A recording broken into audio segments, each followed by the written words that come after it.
Good afternoon, everyone.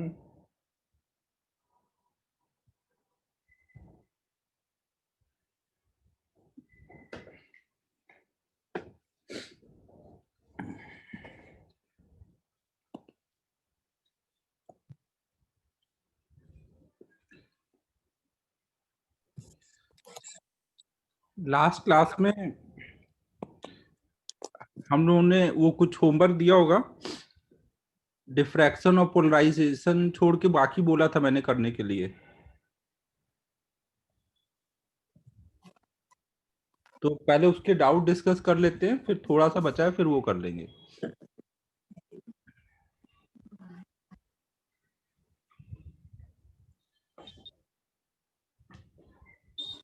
Last time in chapter exercise 2 में एक question का फिगर में करेक्शन था, वो कर लो एक बार। इन टेक्स्ट 2 में क्वेश्चन नंबर, एक मिनट, इन टेक्स्ट एक्सरसाइज 2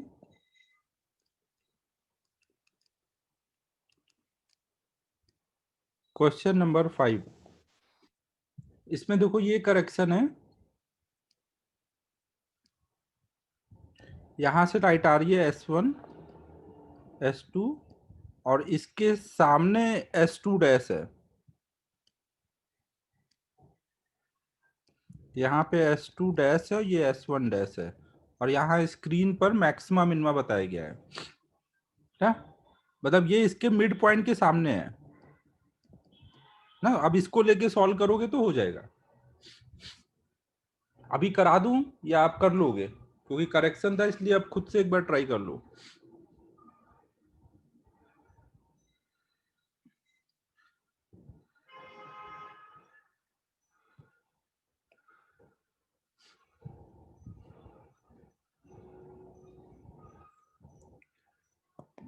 फिर हम लोगों को इंटेक्स एक्सरसाइज 2 कंप्लीट कर लेना था, और एक्सरसाइज 1 में होमवर्क दिया था मैंने 36 तक करने के लिए। तो उसमें बताओ कहाँ पे डाउट है, 13th वाला।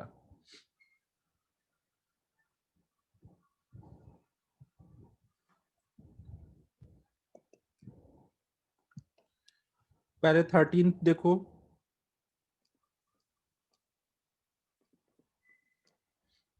थर्टीन में बोला गया contrast in the fringes in any interference pattern depends on fringe width, wavelength, intensity ratio of source, distance between the source. देखो कहीं पे भी जब कंट्रास्ट की बात हो रही मतलब इंटेंसिटी की बात हो रही है, तो इंटेंसिटी किस पे डिपेंड करेगा, जो दो I1 I2 की वजह से इंटरफेरेंस हो रहा है। मैक्सिमा पे क्या होता है, √I1 प्लस √I2 का होल स्क्वायर। समझ रहे हो, तो इंटेंसिटी पे डिपेंड करती है कितनी ज्यादा ब्राइटनेस आएगी। ठीक है, नेक्स्ट फिर कौन सा है, 23।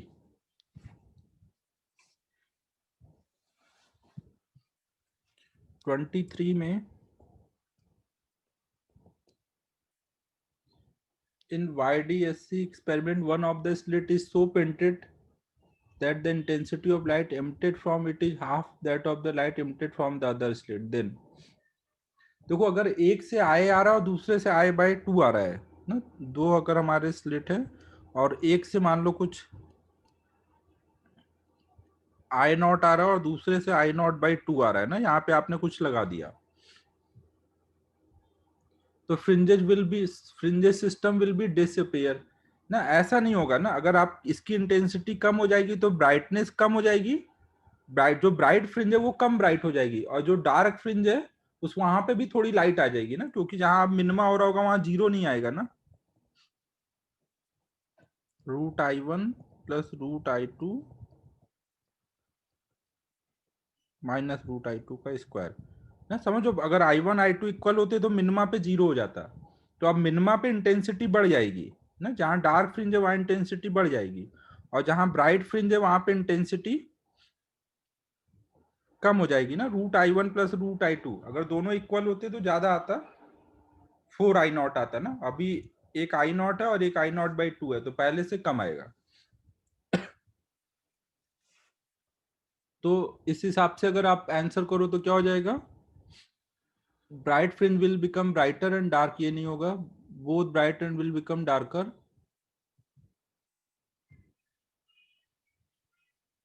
हाँ ना, डी ऑप्शन हो जाएगा ना, जो डार्क है वो कम डार्क हो पाएगा क्योंकि वहां थोड़ी लाइट आ गई, और जो ब्राइट है वहां की ब्राइटनेस कम हो गई है। डी ऑप्शन समझ आ रहा है?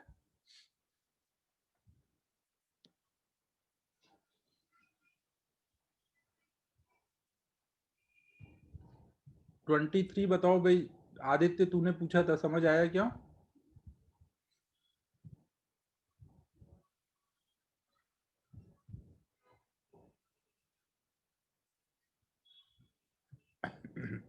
नेक्स्ट बताओ।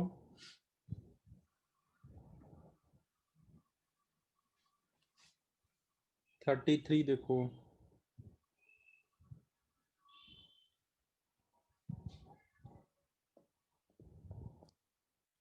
A plate of thickness T made of material of refractive index mu is placed in front of one of the slit in the YDSC. Find the change in the optical path due to the introduction of the plate. What should be the minimum thickness T which will make the intensity at center of fringe pattern 0? Wavelength of light, और देखो इसमें ये बोला जा रहा है,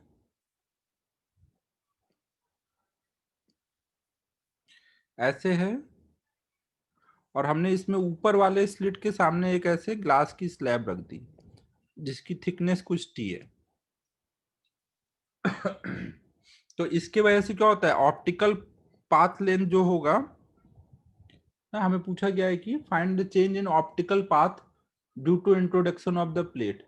change कितने का हुआ, पहले अगर मान लो ये कुछ यहां से डिस्टेंस जा रही थी x, तो अब ये हो जाएगा x minus T plus mu T ना। तो चेंज कितने का बोलोगे, पहले जो डिस्टेंस x थी अब कितनी हो गई, म्यू माइनस 1 टी हो गई। तो चेंज कितने का आ रहा है वहां पर, म्यू माइनस 1 टी का। और फिर पूछा जा रहा है कि इसकी थिकनेस मिनिमम कितनी होनी चाहिए कि यहां पर डार्क फ्रिंज आ जाए ना, इंटेंसिटी 0 मतलब डार्क फ्रिंज। ये पूरा फ्रिंज पैटर्न ऊपर को शिफ्ट होगा ना, यहाँ पे ऐसे फ्रिंज पैटर्न पहले रहा था, तो ऊपर शिफ्ट होगा, जितना ज्यादा थिकनेस होगा उतना ज्यादा शिफ्ट होगा ना। शिफ्ट की वैल्यू क्या थी, म्यू माइनस 1 टी डी। अगर आपको यहाँ पे ये डार्कनेस, यहाँ की डार्कनेस यहाँ ले जानी है तो शिफ्ट की वैल्यू कम से कम कितनी होनी चाहिए ना, यहाँ वाली भी जा सकती है, उससे नीचे वाली भी, कम से कम तो इतनी होनी चाहिए ना, अगर आपको यहाँ डार्कनेस चाहिए तो शिफ्ट की वैल्यू कितनी होनी चाहिए, lambda D by 2 D, fringe width का हाफ। अब ये वाली वैल्यू यहाँ डाल दो, टी की मिनिमम वैल्यू आ जाएगी। कुछ समझ आ रहा है मैं क्या बोल रहा हूँ?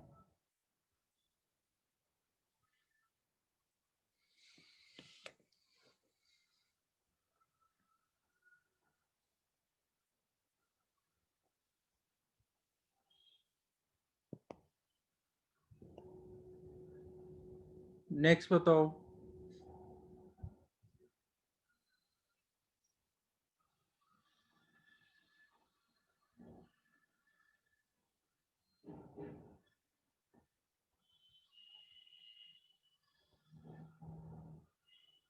नहीं है डाउट अब कोई?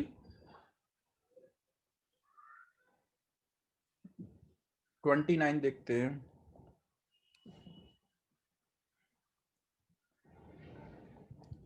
29 में देखो क्या है, in YDSC the two slit act as a coherent source of equal amplitude and wavelength.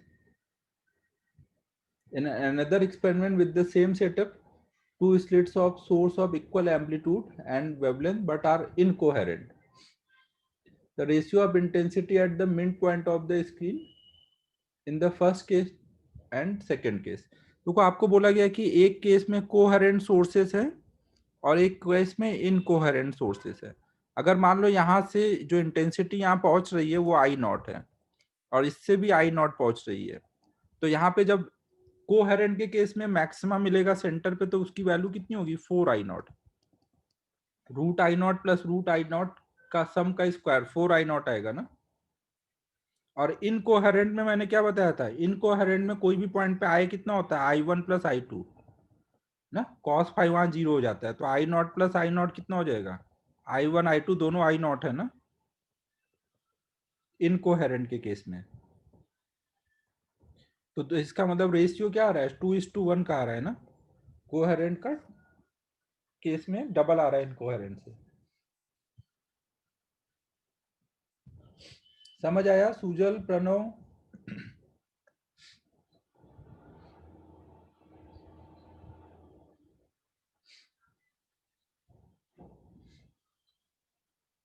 Sujal, cos five 0 क्यों, क्योंकि हमें ये जो हम इंटेंसिटी बताते हैं, ये कौन सी इंटेंसिटी बताते हैं, एवरेज वैल्यू ना, I1 plus I2 plus 2 root I1 I2 cos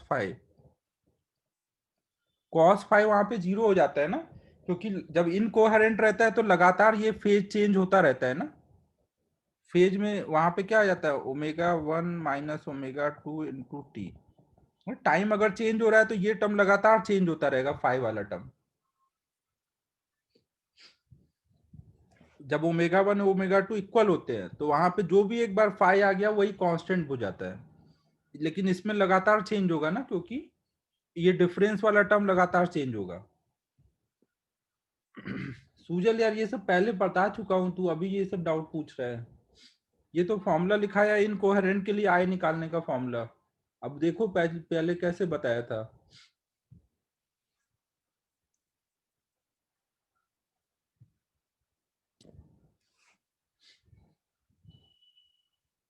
ठीक है, और है डाउट?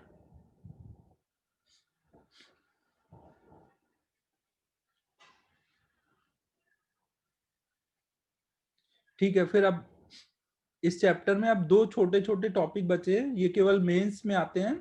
एक तो होगा डिफ्रैक्शन और दूसरा है पोलराइजेशन। तो अब ये स्टार्ट करते हैं ना। रिजॉल्विंग पावर भी इस चैप्टर में दिया हुआ है, रिजॉल्विंग पावर का फॉर्मूला वगैरह हम लोगों ने ऑप्टिकल इंस्ट्रूमेंट में लिख लिया था ना, तो वो नहीं कराऊंगा। डिफ्रैक्शन और पोलराइजेशन दो टॉपिक और करेंगे अब इसमें, तो आज हो जाना चाहिए ये ना। तो हम लोग अब नेक्स्ट टॉपिक स्टार्ट कर रहे हैं, डिफ्रैक्शन।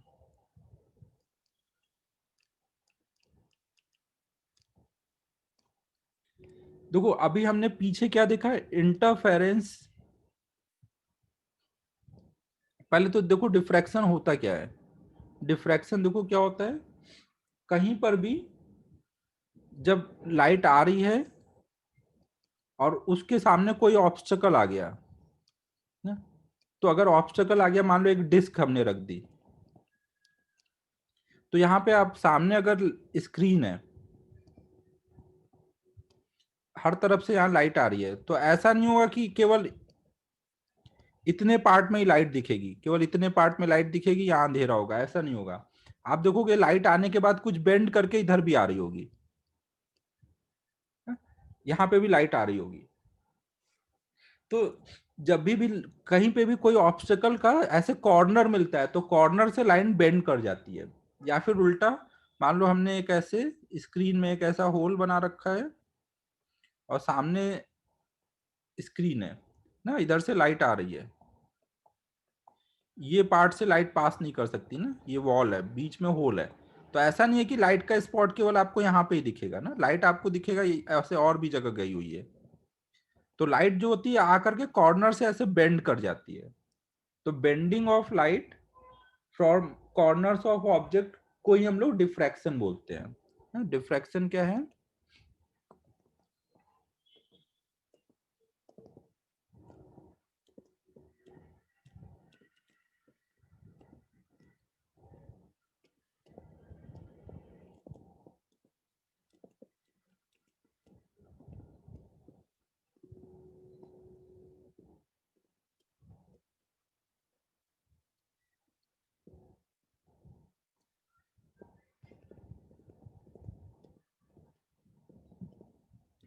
अब देखो ये डिफ्रैक्शन तभी ज्यादा सिग्निफिकेंट होगा जो यहाँ पे कॉर्नर है। कॉर्नर का जब डायमेंशन जो है, मान लो कुछ ए है, तो वो डायमेंशन वेवलेंथ के कंपेरेबल होगा ना, तभी वहां पे बेंडिंग ज्यादा हो पाती है ना। अगर वो वेवलेंथ से बहुत बड़ी है तो वहां पर बेंडिंग नहीं हो पाएगी।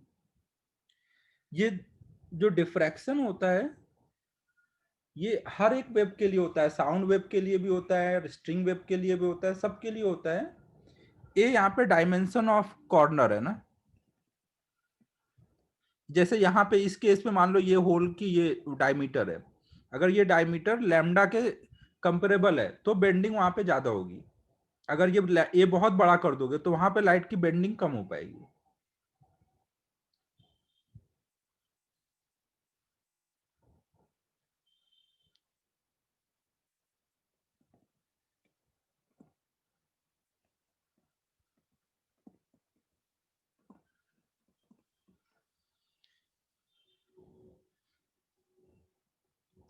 देखो उमंग, ये तो एक्चुअल में एक्सपेरिमेंटली हमें ये मिला कि बेंडिंग होती है, तो अब उसको एक्सप्लेन करने के लिए कुछ कुछ चीजें दी गई हैं, थ्योरीज। बट वही है कि वो कोई थ्योरी कंप्लीट नहीं है। जैसे एक वो है Huygens wave front theory. Huygens wave front theory हमें पता है कि भाई ईथर वगैरह कुछ होता ही नहीं है, लेकिन उसको लेकर के यहाँ पे समझाया जाता है। तो थ्योरीज कुछ कुछ लेके समझा दी गई हैं, लेकिन मतलब ऐसा कोई क्लियर रीजन नहीं है कि क्यों बेंड होता है। आपको बस याद कर लेना है कि बेंड होता है।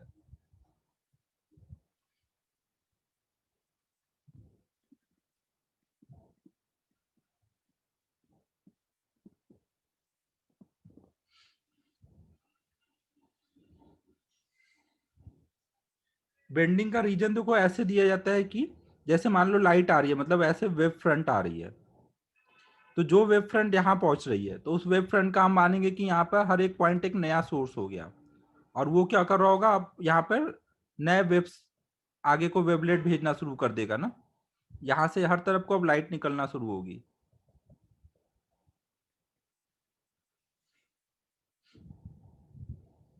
तो उसी में ये बोला जाता है कि यहाँ पर एक तरह से ये कॉर्नर से ऐसे बेंड हो गई है।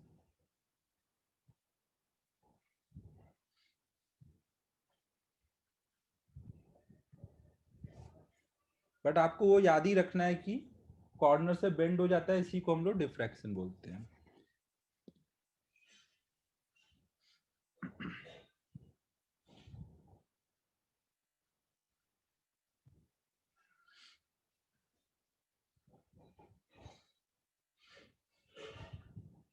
अब देखो हमें डिफ्रैक्शन में एक केस पढ़ना है, फ्रॉनहाफर डिफ्रैक्शन। देखो ये जो डिफ्रैक्शन होगा हम लोग दो टाइप से पढ़ते हैं। जैसे मान लो हमारे पास एक स्लिट है, डिफ्रैक्शन में हम एक ही स्लिट से लाइट आ रही है। नोट करो जल्दी।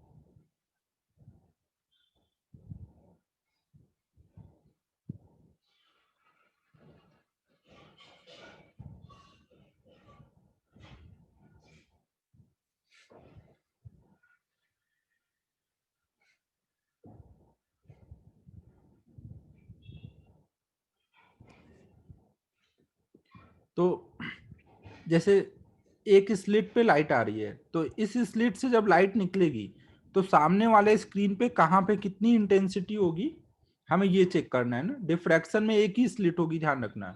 इंटरफेरेंस में दो स्लिट से लाइट आती थी, उनका सुपरपोजिशन होता था। डिफ्रैक्शन में एक ही स्लिट से के अलग अलग पॉइंट से जो लाइट आ रही है ना, इस पॉइंट से इस पॉइंट से, उन सबका एक तरह से आप बोल सकते हो सुपरपोजिशन हो रहा है ना। समझो ना, यहाँ पे हर एक डिफरेंट डिफरेंट पॉइंट से जो लाइट आ रही है उसके सुपरपोजिशन का रिजल्ट हम लोग स्टडी कर रहे हैं। तो ये जो रिजल्ट हम स्टडी करते हैं ये दो टाइप से करते हैं। एक तो स्क्रीन इससे फाइनाइट डिस्टेंस पे रखी है वो केस, और एक ये स्क्रीन, जो ये स्क्रीन है इससे सोर्स से इनफाइनाइट डिस्टेंस पे रखी है, मतलब वेरी लार्ज डिस्टेंस।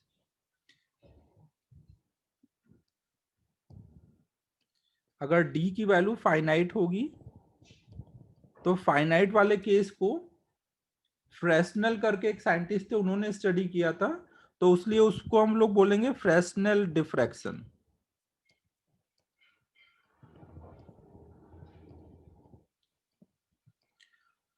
और जब ये डिस्टेंस बहुत लार्ज होगी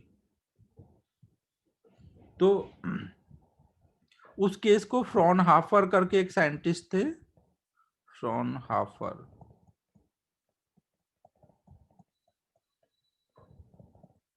उन्होंने स्टडी किया था, तो उनके नाम के बेसिस पे फ्रॉनहाफर डिफ्रैक्शन बोलते हैं। फ्रॉनहाफर डिफ्रैक्शन हम लोग लैब में कैसे लाते हैं, हम लोग यहाँ पे कॉन्वेक्स लेंस यूज कर लेते हैं, तो वो सारे पैरेलल जो भी रेज होंगी उनको वो अपने फोकल प्लेन पे कन्वर्ज करा लेता है, क्योंकि लार्ज डिस्टेंस पे एक तरह से रेज क्या होंगी, पैरेलल हो जाएंगी ना, लार्ज डिस्टेंस पे जो भी रेज होंगी वो सब पैरेलल हो चुकी होंगी।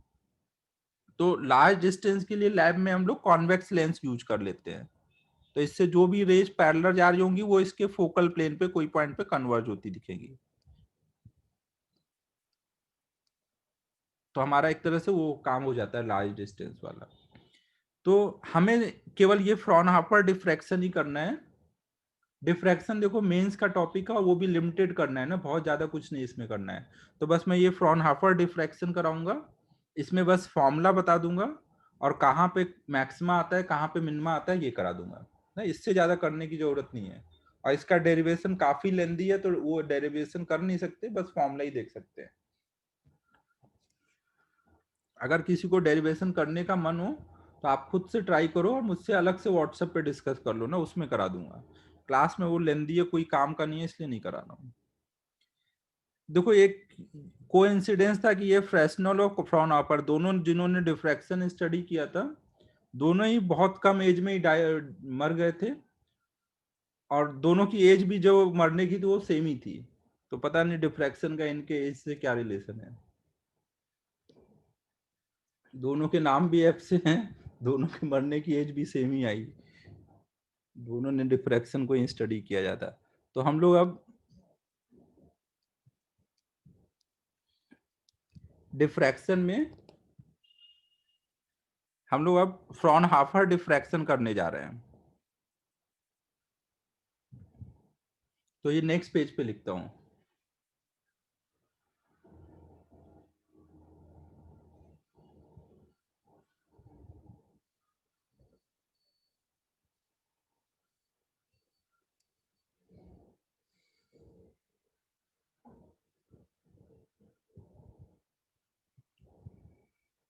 तुम लोग क्या ये देख रहे हो क्या अभी डार्क वर्क?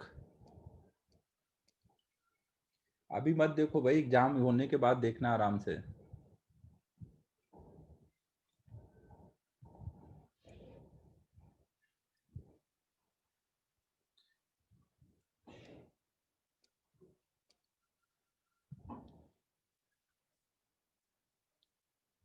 अरे डार्क तो मैं वेब सीरीज की बात कर रहा था, उसी में है ना टाइम ट्रेवलर वगैरह सब। क्या यार तुम लोग तो कुछ भी बातें कर रहे हो।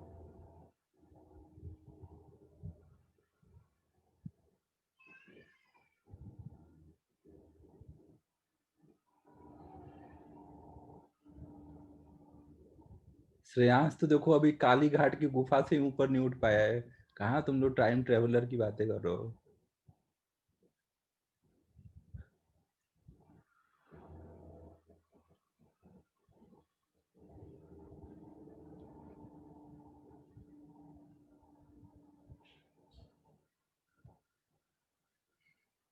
ठीक है, अब अगले पेज पे हम लोग फ्रॉनहाफर डिफ्रैक्शन करते हैं ना।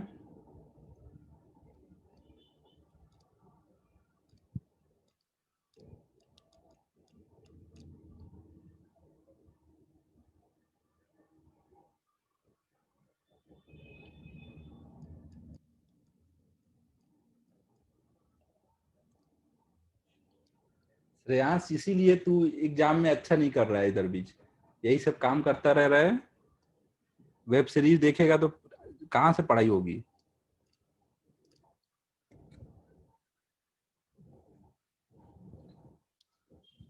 एग्जाम के बाद देखना ये सब। चलो अब देखो फ्रॉनहाफर डिफ्रैक्शन में क्या है, एक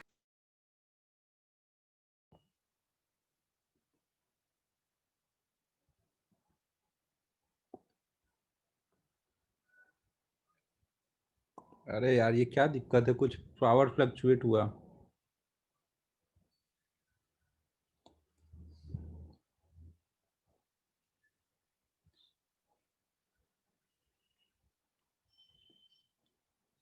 तो देखो ये क्या है इसमें,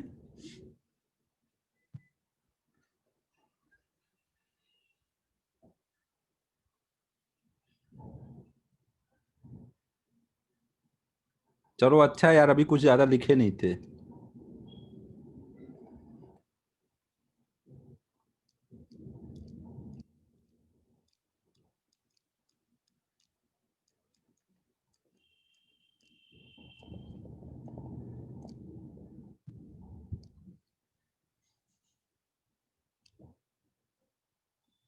देखो यहाँ पे एक सिंगल स्लिट है, स्लिट का ये थिकनेस बहुत कम होगा, विड्थ।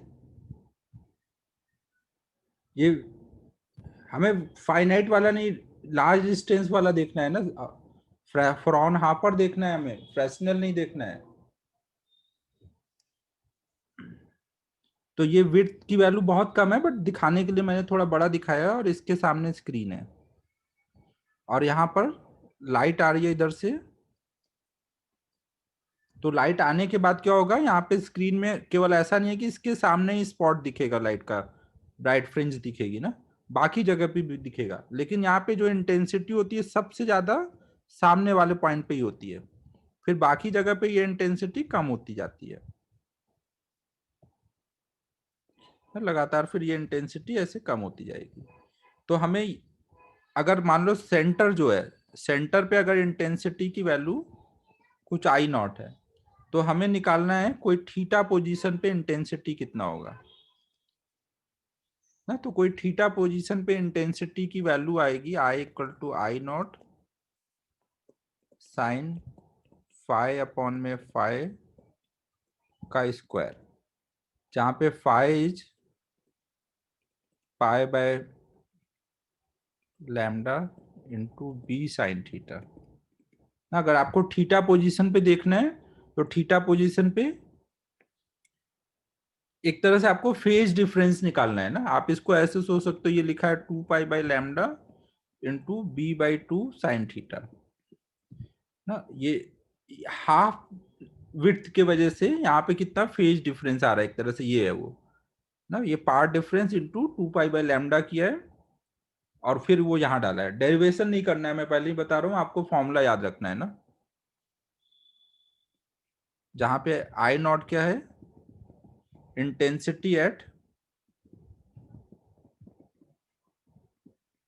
सेंटर है ना, सेंटर ऑफ स्क्रीन।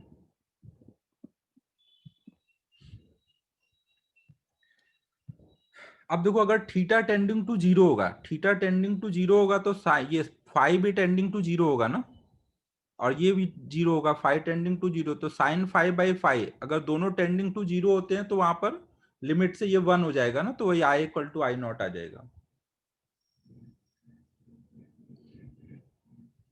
अब हम लोग इसको यूज करके ये देख सकते हैं कि कहाँ कहाँ पे इंटेंसिटी का मिनिमा आ रहा होगा ना। इंटेंसिटी का मिनिमा आने के लिए क्या होना चाहिए, ये टर्म जीरो कब हो पाएगा, ये आई का टर्म जीरो कब हो पाएगा, जब यहाँ पे फाइ वाला टर्म साइन फाइ जीरो हो जाए। साइन फाइ जीरो कब होगा, जब यहाँ पर ये फाइ की वैल्यू क्या हो, एन पाई का इंटीग्रल मल्टीपल हो। जब भी फाइ की वैल्यू एन पाई का इंटीग्रल मल्टीपल होगा, तो वहां पे साइन फाइ जीरो हो जाएगा, तो आई उससे जीरो आ जाएगा। तो इसका मतलब pi by lambda into B sine theta, तो ये कट जाएगा, साइन थीटा इक्वल टू आ गया एन लैम्डा बाई बी। यहाँ पे एन जो है प्लस माइनस दोनों हो सकता है ना, तो sine theta equal to plus minus lambda by B. N की वैल्यू वन रखोगे तो फर्स्ट मिनिमा की पोजीशन मिलेगी ना, टू रखोगे तो सेकेंड मिनिमा की पोजीशन मिलेगी ना, ऐसे मिलता जाएगा। तो आपको ये याद रखना है, sine theta equal to N lambda by B, ये हमारी मिनिमा की कंडीशन है।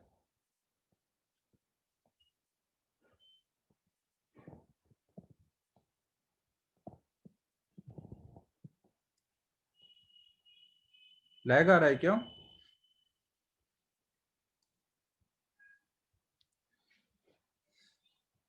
यहाँ पे देखो हम मैक्सिमा की कंडीशन नहीं निकालते हैं, क्योंकि मैक्सिमा यहाँ पे ऐसा नहीं होता है कि एग्जैक्टली बीच में आया होता है, बट अगर कोई पूछेगा तो आप यही बता देना, दो मिनिमा के बीच में आप एवरेज लेके बता देना। थोड़ा ये अलग रहता है, लेकिन हम बताने के लिए ऐसे ही बता देते हैं ना। मैक्सिमा की कंडीशन की पोजीशन एग्जैक्ट ऐसा नहीं आता कि हम वो बताएं, इससे मिनिमा की एग्जैक्ट रहती है, तो उसको लेकर के मैक्सिमा बता देते हैं एवरेज लेके। ये दिखाने के लिए बीच में दिख रहा है, बट थोड़ा सा शिफ्टेड होता है ये।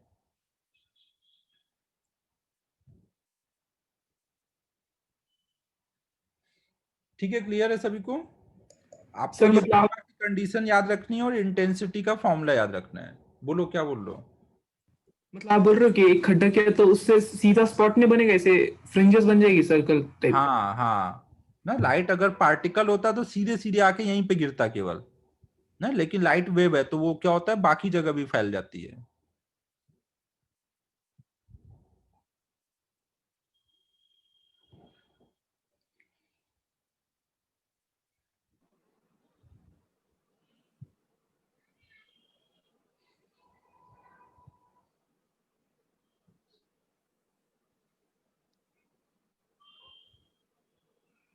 नोट होने के बाद बोल देना।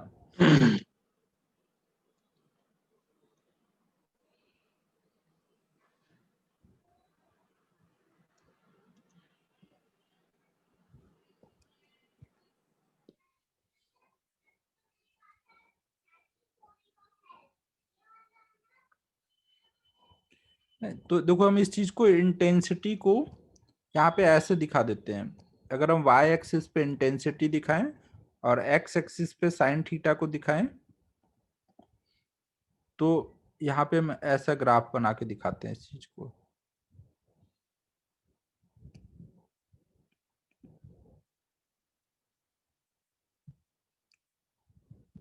जैसे जैसे हम दूर जाते जाते इंटेंसिटी कम होती जाती है।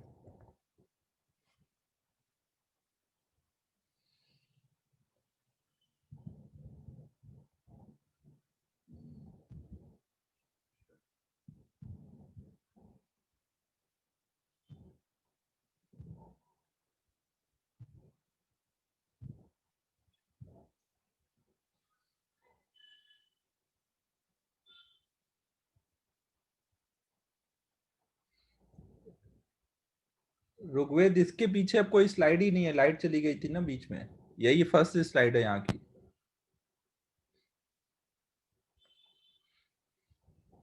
ये साइन थीटा का आई के साथ ग्राफ बनाया हुआ है ना, तो यहाँ जब साइन थीटा की वैल्यू 0 है तो इंटेंसिटी मैक्सिमम है, आई नॉट ना। ये पोजीशन कौन सी, यहाँ पे तो साइन थीटा 0 था, यहाँ पे ये क्या है, लैम्डा बाई बी, ये 2 lambda by B, 3 lambda by B,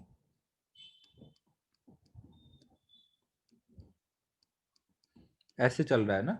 maxima बताना होगा तो हम इनके बीच में लेके बता देंगे ना, वो हल्का सा शिफ्टेड होता है ग्राफ, मैंने थोड़ा टिल्टेड बनाया है। देखो ना, ये थोड़ा टिल्टेड बनाया है ना, एग्जैक्टली सिमेट्रिकल नहीं होता ना, बट फिर भी हमारे पास कोई और ऑप्शन नहीं है बताने का, तो हम बीच में ही बताते हैं ना, पूछा जाएगा तो वही बताएंगे।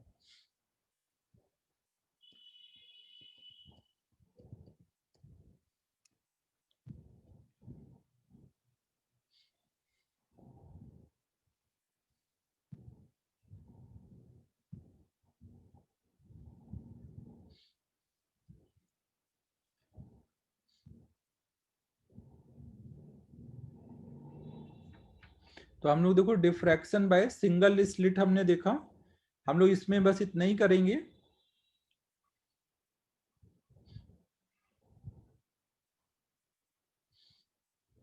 अब नेक्स्ट हम लोग देख रहे हैं पोलराइजेशन। नहीं, ये मेंस का टॉपिक है, इससे ज्यादा और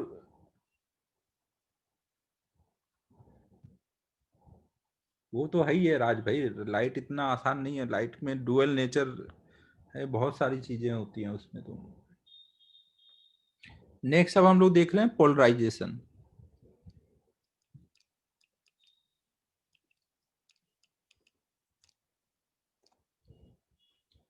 देखो अभी तक हमने ये देखा कि इंटरफेरेंस या फिर डिफ्रैक्शन ये सब चीजें क्या प्रूव कर रही हैं? ये सब चीजें प्रूव कर रही हैं कि लाइट इज अ वेव।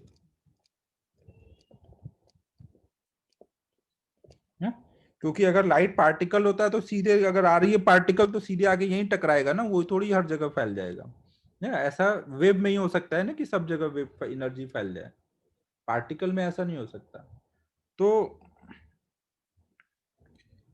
अब पोलराइजेशन हमें ये बताएगा कि लाइट किस टाइप की वेव है। हमें पता है कि लाइट में ट्रांसवर्स और लॉन्गिट्यूडनल दो टाइप के वेव होते हैं। कोई भी वेव दो टाइप के होते हैं ना, ट्रांसवर्स और लॉन्गिट्यूडनल। तो पोलराइजेशन हमें ये बताएगा कि लाइट जो है वो ट्रांसवर्स वेव है ना। इससे हमें क्या पता चलता है कि लाइट इज ट्रांसवर्स वेव। अब ये सब कैसे पता चलता है वो हम लोग अब पोलराइजेशन पढ़ते हैं तो समझ आएगा। तो पोलराइजेशन पहले तो होता क्या है, जैसे लाइट कहीं पे भी जा रही है, तो जब लाइट जा रही होगी तो जैसे इस पॉइंट पे हम देख रहे हैं, तो हो सकता है इस पॉइंट पे अभी इलेक्ट्रिक फील्ड ऐसे ओसिलेट कर रही है ना। थोड़ी देर बाद पीछे वाली कोई लाइट इस पॉइंट पे पहुंचेगी, पीछे वाले पॉइंट पे लाइट हो सकता है कोई और प्लेन में ओसिलेट कर रही हो।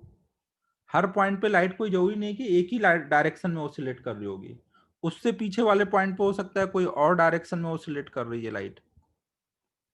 तो इसी पॉइंट पर आप अगर थोड़ी देर तक बैठ के देखो तो आपको क्या दिखेगा कि एक ही पॉइंट पर लाइट कभी ऐसे ओसिलेट करती दिखेगी, कभी ऐसे ओसिलेट करती दिखेगी, कभी ऐसे ओसिलेट, ऐसे ऑल डायरेक्शन में ओसिलेट करती हुई दिखती है। तो ऐसी लाइट जिसमें ऑल डायरेक्शन में इलेक्ट्रिक फील्ड ओसिलेट करती हुई दिख रही होगी ना, इसको हम बोलते हैं अनपोलराइज्ड लाइट। अन आपने थोड़ा ये पढ़ा होगा ऑर्गेनिक केमिस्ट्री में, अनपोलराइज्ड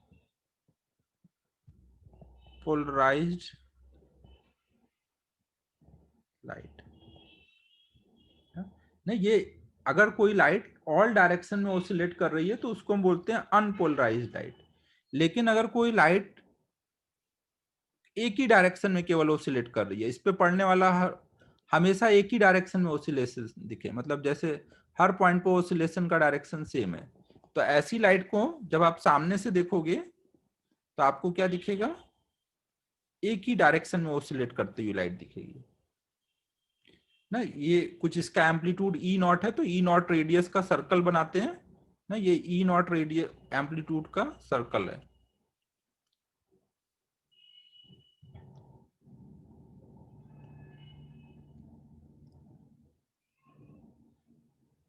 क्या हुआ, आवाज नहीं आ रही थी क्या? सर आप रुक से गए और फिर 2 सेकंड हुए, आपने सब कुछ कर लिया।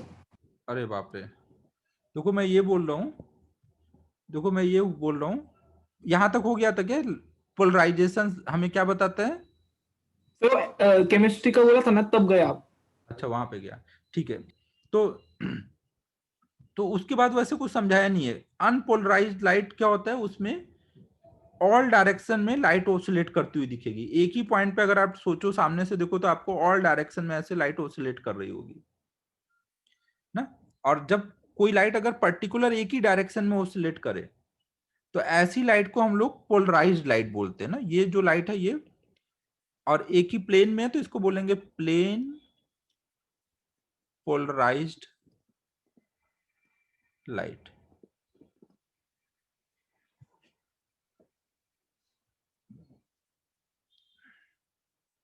हमने देखो जो लिखा था, हमने बस ये देखा कि भाई ई का मैग्नीट्यूड कितना हो रहा होगा, कितना इलेक्ट्रिक फील्ड हो रखा है, डायरेक्शन नहीं देखा था। हम यहाँ एक्स पॉइंट पे गए तो उस पॉइंट पर कितना हो रखा है ई की वैल्यू, वो किस डायरेक्शन में ये नहीं देखा था। डायरेक्शन की हमने कोई बात ही नहीं की थी। तो प्लेन पोलराइज्ड लाइट में लाइट जो होगी वो एक ही डायरेक्शन में ओसिलेट कर रही होगी, और अनपोलराइज्ड में ऑल डायरेक्शन में ओसिलेट करती है। तो एक तो ये दो टर्म यूज होंगे, अनपोलराइज्ड लाइट और प्लेन पोलराइज्ड लाइट। अब देखो हम यहाँ पे एक मटेरियल यूज करते हैं जिसको बोलते हैं पोलराइजर। पोलराइजर क्या होता है, इसमें ऑर्गेनिक कंपाउंड के लंबे लंबे ऐसे चेन्स लगे रहते हैं। ये सब क्या है? Chain of organic compound.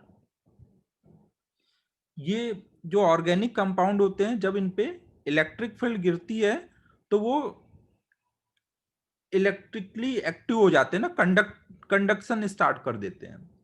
तो इसके पैरेलल जो भी लाइट गिरेगी वो ऑब्जॉर्ब हो जाएगी, ये तुरंत इलेक्ट्रिक का कंडक्शन शुरू कर देते हैं। लेकिन इसके परपेंडिकुलर डायरेक्शन में जो भी इलेक्ट्रिक फील्ड होगी वो एब्जॉर्ब नहीं हो पाती है। इसके पैरेलल वाली इलेक्ट्रिक फील्ड तो एब्जॉर्ब हो जाती है, लेकिन इसके पैरेलल परपेंडिकुलर वाली नहीं हो पाएगी। तो जो भी लाइट का कंपोनेंट परपेंडिकुलर होगा वो क्रॉस करके निकल जाएगा। तो ये जो परपेंडिकुलर वाली लाइन है इसको बोलते हैं ट्रांसमिशन एक्सिस, वही क्रॉस कर पाती है ना पोलराइजर को।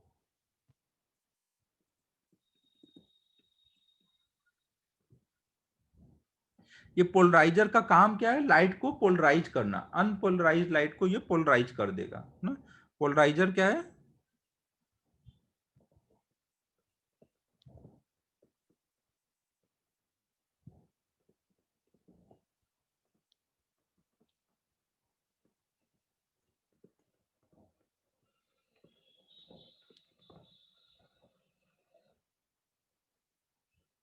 जो ऑर्गेनिक कंपाउंड की चेन का जो है उसके परपेंडिकुलर वाला जो होगा ना, वो वाला क्रॉस होगा। जो ट्रांसमिशन एक्सिस के अलोंग इलेक्ट्रिक फील्ड होगा वो क्रॉस होगा।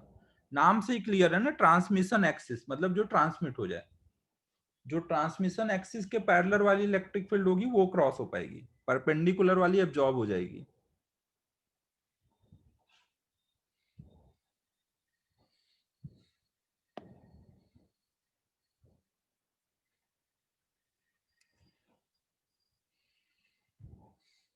यहां तक नोट कर लो।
ट्रांसमिशन एक्सिस वो एक्सिस है जिधर वाली लाइट क्रॉस हो जाएगी।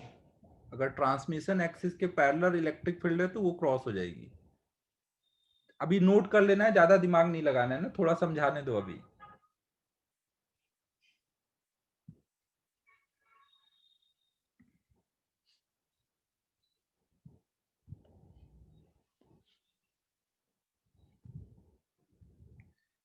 फिर देखो यहाँ पे एक पॉइंट और हमें समझना है कि अगर एक अनपोलराइज्ड लाइट आ रही है, तो अनपोलराइज्ड लाइट में अगर इलेक्ट्रिक फील्ड का एम्पलीट्यूड ई नॉट है तो आप ई नॉट का रेडियस लेकर के ऑल डायरेक्शन में ऐसे ऑसिलेट कराते हुए दिखा दोगे।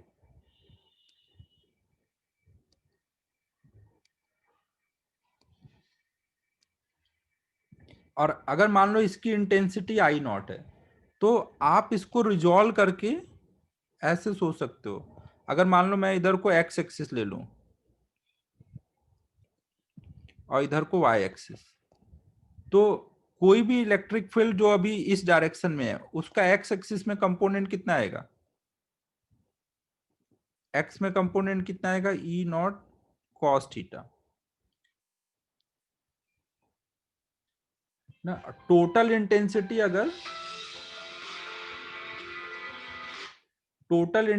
अगर हमारा आई नॉट है तो वो प्रोपोर्शनल टू होगा ई नॉट स्क्वायर के ना।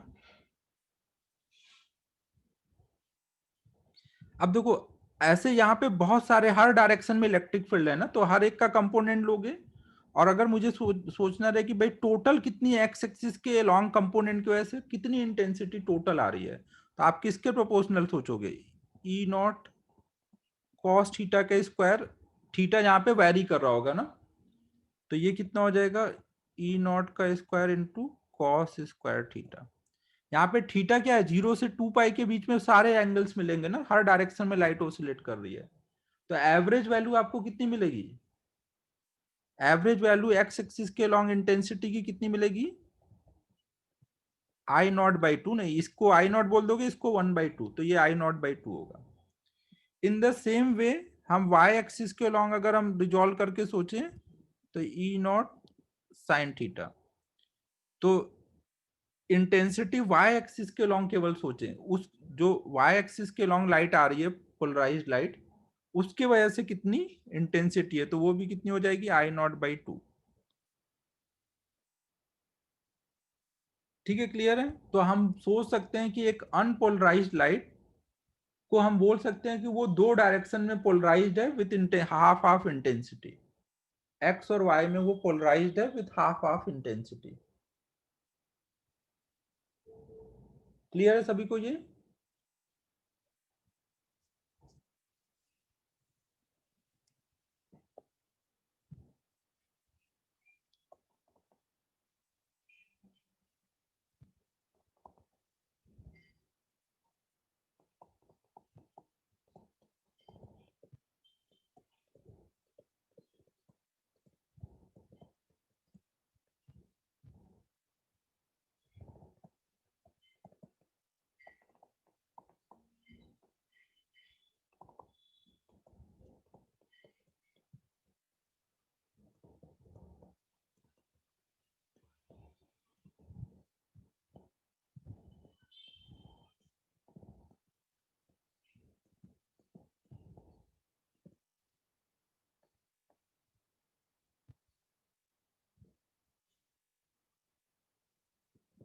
2 प्लेन पोलराइज मतलब एक एक्स में ले लो एक वाई में ना, दो ऐसे बोले गए ऑफ इंटेंसिटी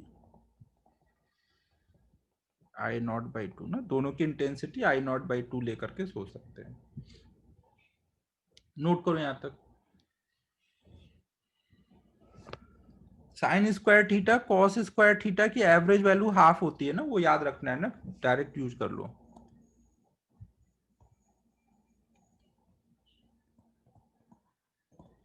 मेडिकल वालों को भी ये याद रखना है ना, sine square theta cos square theta की वैल्यू की एवरेज वैल्यू हाफ होती है। यहाँ पे हर एक एंगल का लेकर के एवरेज निकालेंगे तो वो हाफ हो जाएगा, ये वाला पार्ट कांस्टेंट है, बाहर आ जाएगा।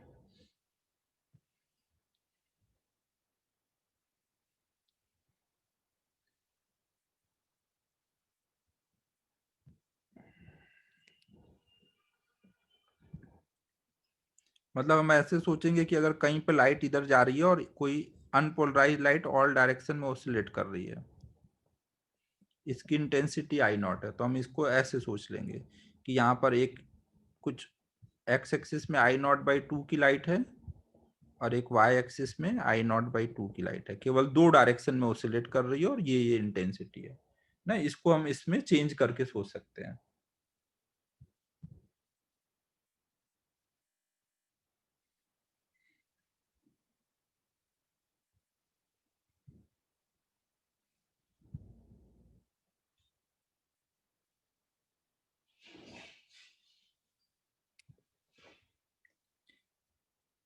नोट हो जाने पे बोल देना।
अब देखो अगर कहीं आपको लाइट जा रही है इस डायरेक्शन में और आपने एक अनपोलराइज्ड लाइट ली हुई है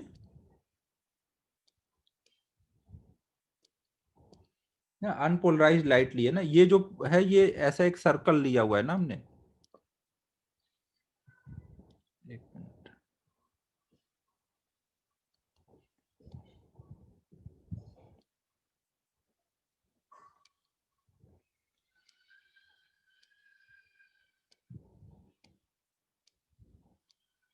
ऐसे ऑल डायरेक्शन में एक पोलराइज्ड लाइट जा रही है ना, अनपोलराइज्ड लाइट, और इसके सामने अगर हम कोई पोलराइजर रख दें, इसके सामने हमने एक पोलराइजर रख दिया जिसका ट्रांसमिशन एक्सिस ऐसे है, नहीं ये इसका ट्रांसमिशन एक्सिस है,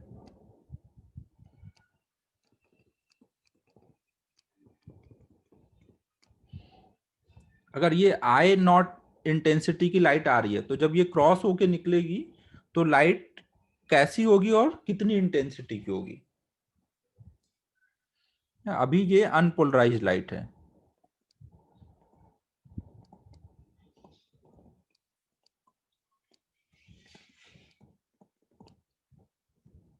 ना, तो ये अब क्या हो जाएगा, आप इसमें सोच सकते हो कि ये पूरी अनपोलराइज लाइट को आप दो पार्ट में डिजोल्व कर सकते हो कि एक ऐसे है I0/2 की और एक उसके परपेंडिकुलर है I0/2 की।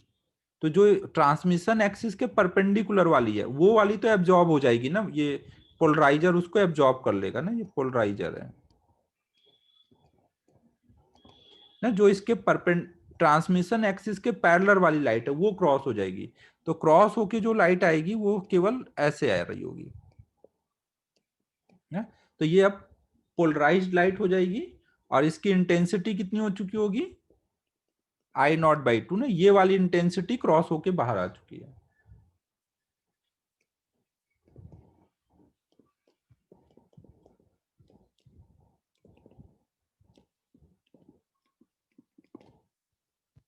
तो जब भी एक अनपोलराइज्ड लाइट एक पोलराइजर को क्रॉस करेगी तो उसकी इंटेंसिटी I0/2 हो जाएगी ना, ये आपको याद रखना है।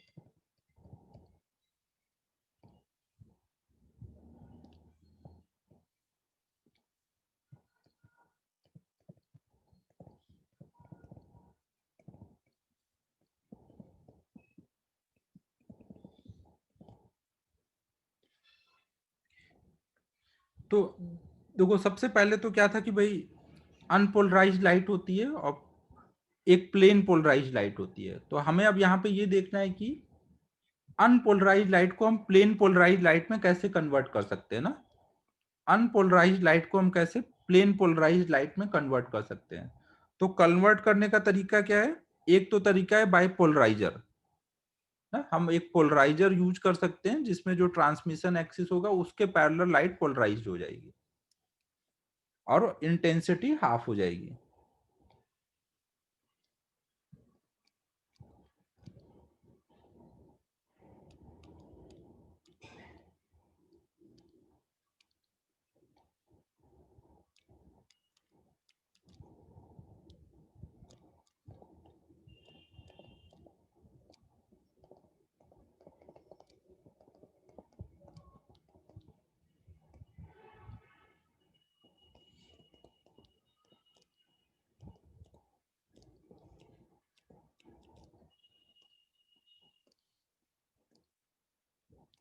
तो इसमें एक हमारा तरीका था बाय पोलराइजर,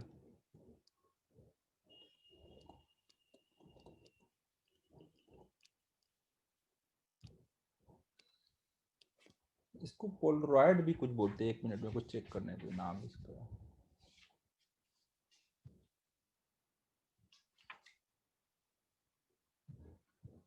ठीक है, पोलराइजर ही दिया भाई। ठीक है, सभी को क्लियर है? नोट कर लो यहां तक।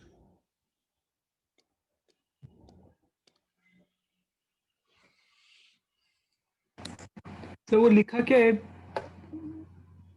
कहां पर? वो बिग पोलराइजर क्या है वो?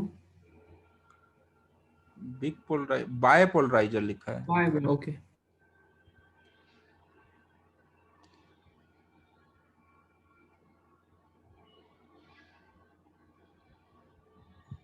पोलरॉयड शायद कुछ बोलते थे, बट को भी याद नहीं आ रहा। ये अपने मॉड्यूल में तो बस पोलराइजर ही लिखा हुआ है। ठीक है, उससे कोई फर्क नहीं पड़ता, वो नाम आएगा तो समझ ही जाओगे आप।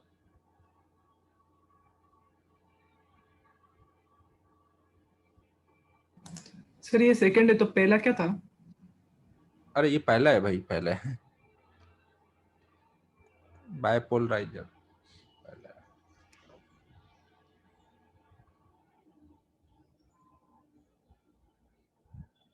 अब देखो, इससे ये चीज समझ आ रही है कि लाइट जो है वो ट्रांसवर्स वेव है ना, तभी ऐसे पोलराइज लाइट हमें मिल सकती है। अगर वो इसी के अलोंग ऑसिलेट करती तो वो फिर पूरी क्रॉस हो जाती ना। प्लेन पोलराइज लाइट मिलने का सेंस ही क्या है कि light is a transverse wave.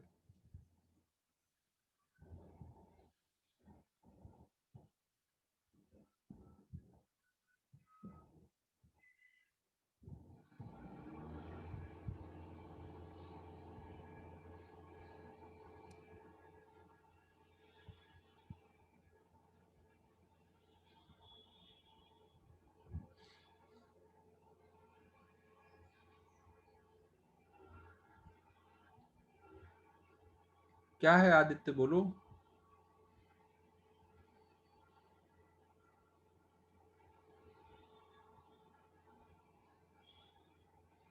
हो गया नोट? तो देखो, हमें यहाँ पे पोलराइजर से जब हम सॉल्व करेंगे कुछ भी, इंटेंसिटी अक्सर हमें निकालनी पड़ती है। तो इंटेंसिटी में एक तो अनपोलराइज्ड लाइट क्रॉस होगी तो कितना होगा वो निकालना आना चाहिए। फिर अगर एक पोलराइज्ड लाइट, एक प्लेन पोलराइज्ड लाइट मान लो आ रही है, एक प्लेन पोलराइज्ड लाइट आ रही है और वो पोलराइजर के ट्रांसमिशन एक्सिस से कुछ एंगल पर है ना। यहाँ पे मान लो जो पोलराइजर का एक्सिस है वो कुछ वर्टिकल लाइन से कुछ ऐसे थीटा एंगल पर है ना, ये हमारा ट्रांसमिशन एक्सिस है।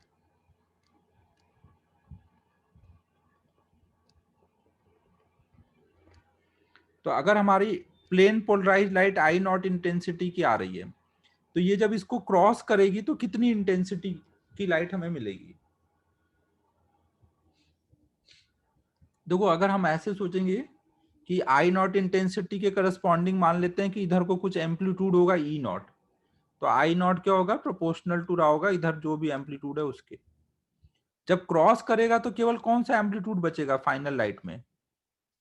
फाइनल लाइट में केवल ई नॉट कॉस थीटा बचेगा ना। और यहाँ पे कॉस थीटा में थीटा की एक ही वैल्यू है ना, क्योंकि प्लेन पोलराइज लाइट है। 0 से 2 पाई एंगल वैरी नहीं कर रहा है जैसे लास्ट टाइम कर रहा था। वहां पे सब डायरेक्शन में ई था ना, यहाँ तो एक ही डायरेक्शन में ई है। तो जो इंटेंसिटी होगी वो इसके प्रोपोर्शनल आएगी ना।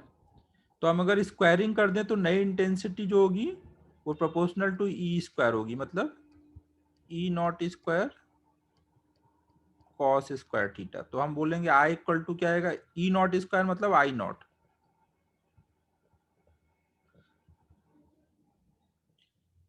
तो ये हमारी एक प्लेन पोलराइज लाइट अगर किसी पोलराइजर को क्रॉस करेगी तो कितनी इंटेंसिटी होगी उसका, उसके लिए एक्सप्रेशन है।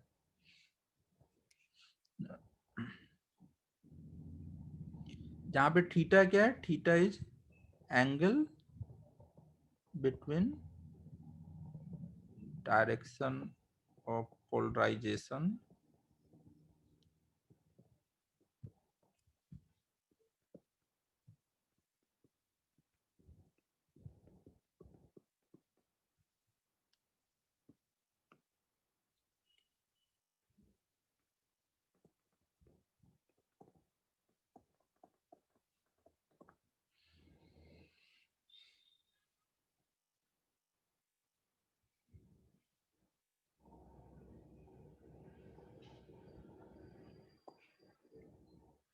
ये नोट करो, फिर ये एक प्रॉब्लम सॉल्व करो।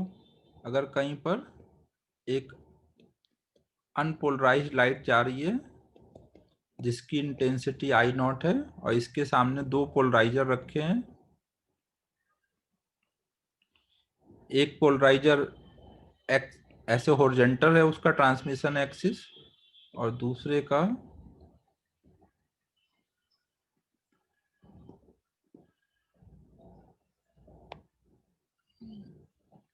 वर्टिकल से 45 डिग्री पर है। अरे यार एक सेकेंड, इसको वर्टिकल ही बना देता हूँ। एक का एक्सिस वर्टिकल है और एक का वर्टिकल से 45 डिग्री पर है। ये डॉटेड लाइट पोलराइजेशन का, पोलराइजर का एक्सिस बता रहे हैं ना। इसकी इंटेंसिटी आई नॉट है, तो यहाँ पे कितनी इंटेंसिटी होगी? हाँ, आई नॉट बाई 4, क्योंकि जब यहाँ क्रॉस होके आएगी तो कितनी हो जाएगी? आई नॉट बाई 2। फिर जब यहाँ से क्रॉस हो रही होगी तो I equal to initial intensity into cos square theta. तो ये हो जाएगा I naught by 2 into 1/2 I naught by 4। ये जो फॉर्मूला है इसको मैलस करके एक साइंटिस्ट ने बताया था, तो इसको हम लोग मैलस लॉ बोलते हैं।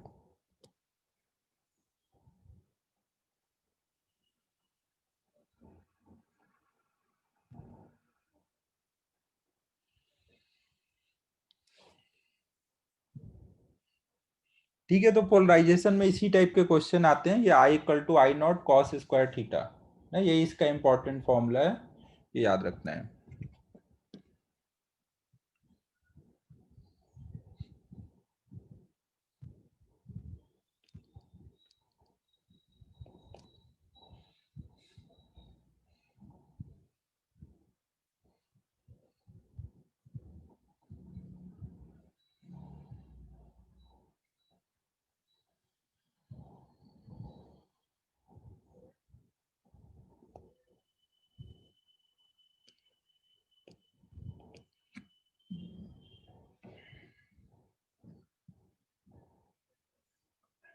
फिर लाइट को पोलराइज करने का एक और तरीका होता है बाय रिफ्लेक्शन। अब वो एक और देख लेते हैं।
सेकेंड है पोलराइज, लाइट को पोलराइज करने का दूसरा तरीका है बाय रिफ्लेक्शन।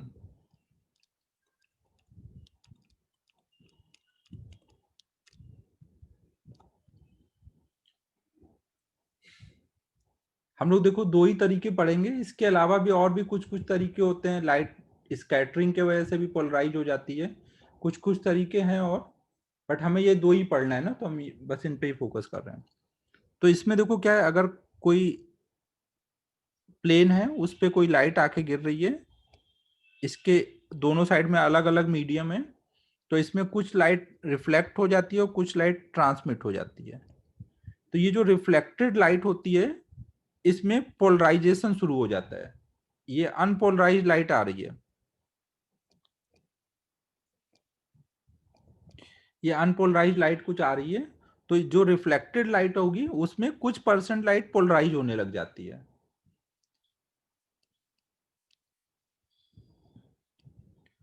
ये मान लो एंगल ऑफ इंसिडेंस है, ये एंगल ऑफ रिफ्लेक्शन है। तो और ये देखा गया कि जब हम एंगल ऑफ इंसिडेंस को एक पर्टिकुलर एंगल पे लेके जाते हैं ना, जब हम एंगल ऑफ इंसिडेंस को एक कोई पर्टिकुलर एंगल पे लेके जाएंगे तो उस टाइम पे रिफ्लेक्टेड लाइट कंप्लीटली पोलराइज हो जाती है ना, एक कोई गिवन एंगल के लिए ना, एक कोई गिवन एंगल पर उस एंगल को हम लोग ब्रूस्टर एंगल बोलते हैं और आईबी से दिखाते हैं। ये जो रिफ्लेक्टेड लाइट होगी ये कंप्लीटली पोलराइज्ड हो जाती है, ये हमारी अनपोलराइज्ड लाइट है।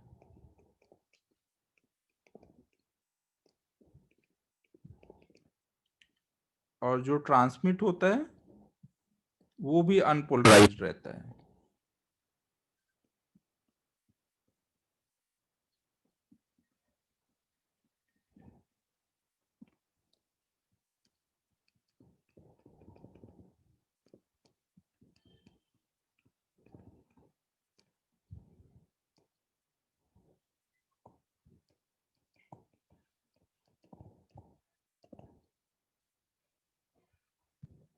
ठीक है, समझ आ रहा है मैं क्या बोल रहा हूं ना। रिफ्लेक्शन में जो लाइट जाती है उसमें रिफ्लेक्शन के बाद कुछ लाइट पोलराइज होने लग जाती है, लेकिन एक कोई गिवन एंगल के लिए कंप्लीटली पोलराइज हो जाती है। और ये गिवन एंगल वो एंगल है जब रिफ्लेक्टेड रे और रिफ्रैक्टेड रे आपस में 90 डिग्री पर होंगे। उस टाइम पे जो ये एंगल आएगा उसको हम बोलते हैं ब्रूस्टर एंगल।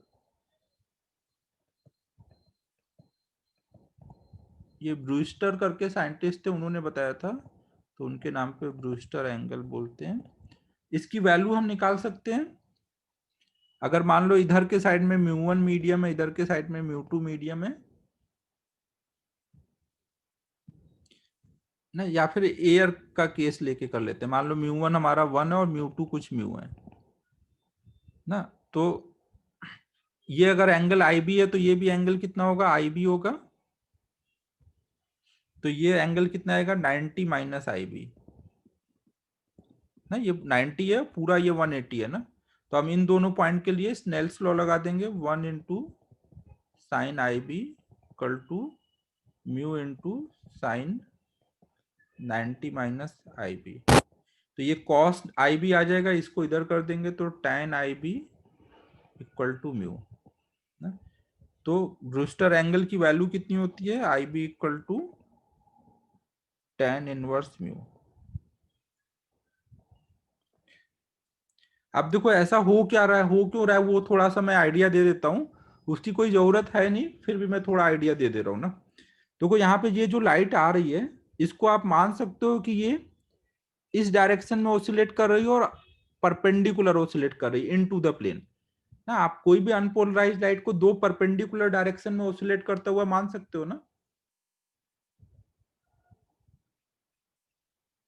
तो अब मान लो ऐसे लाइट आ रही है ना दो, एक इस प्लेन के परपेंडिकुलर और एक ऐसे ऑसिलेट कर रही है। अब अगर ऑसिलेट करते करते ये जब यहाँ पे आए ना, हम तो अगर ये वाला कंपोनेंट जो ऐसे वाला है और एक इसके परपेंडिकुलर वाला है, अगर ये वाला जो ऐसे प्लेन में वो वाला भी इसके लॉन्ग चला गया तो लाइट तो लॉन्गिट्यूडनल वेव बन जाएगी ना। इस वाली लाइट में केवल कौन सा पार्ट जा सकता है, जो इसके प्लेन के परपेंडिकुलर ओसिलेट कर रहा है, तभी ये ट्रांसवर्स वेव रह पाएगी। ये वाला पार्ट जा ही नहीं सकता ना इधर के डायरेक्शन में, और इधर के डायरेक्शन में कोई दिक्कत नहीं है, दोनों जा सकते हैं। तो जो ये वाली लाइट थी वो तो पूरी इधर ही आ जाएगी, और जो ये डॉट वाला दिखाया उसके कुछ पार्ट इधर आएंगे, मोस्ट ऑफ द ये वाली लाइट उधर चली जाएगी। कुछ समझ आ रहा है मैं क्या बोल रहा हूं।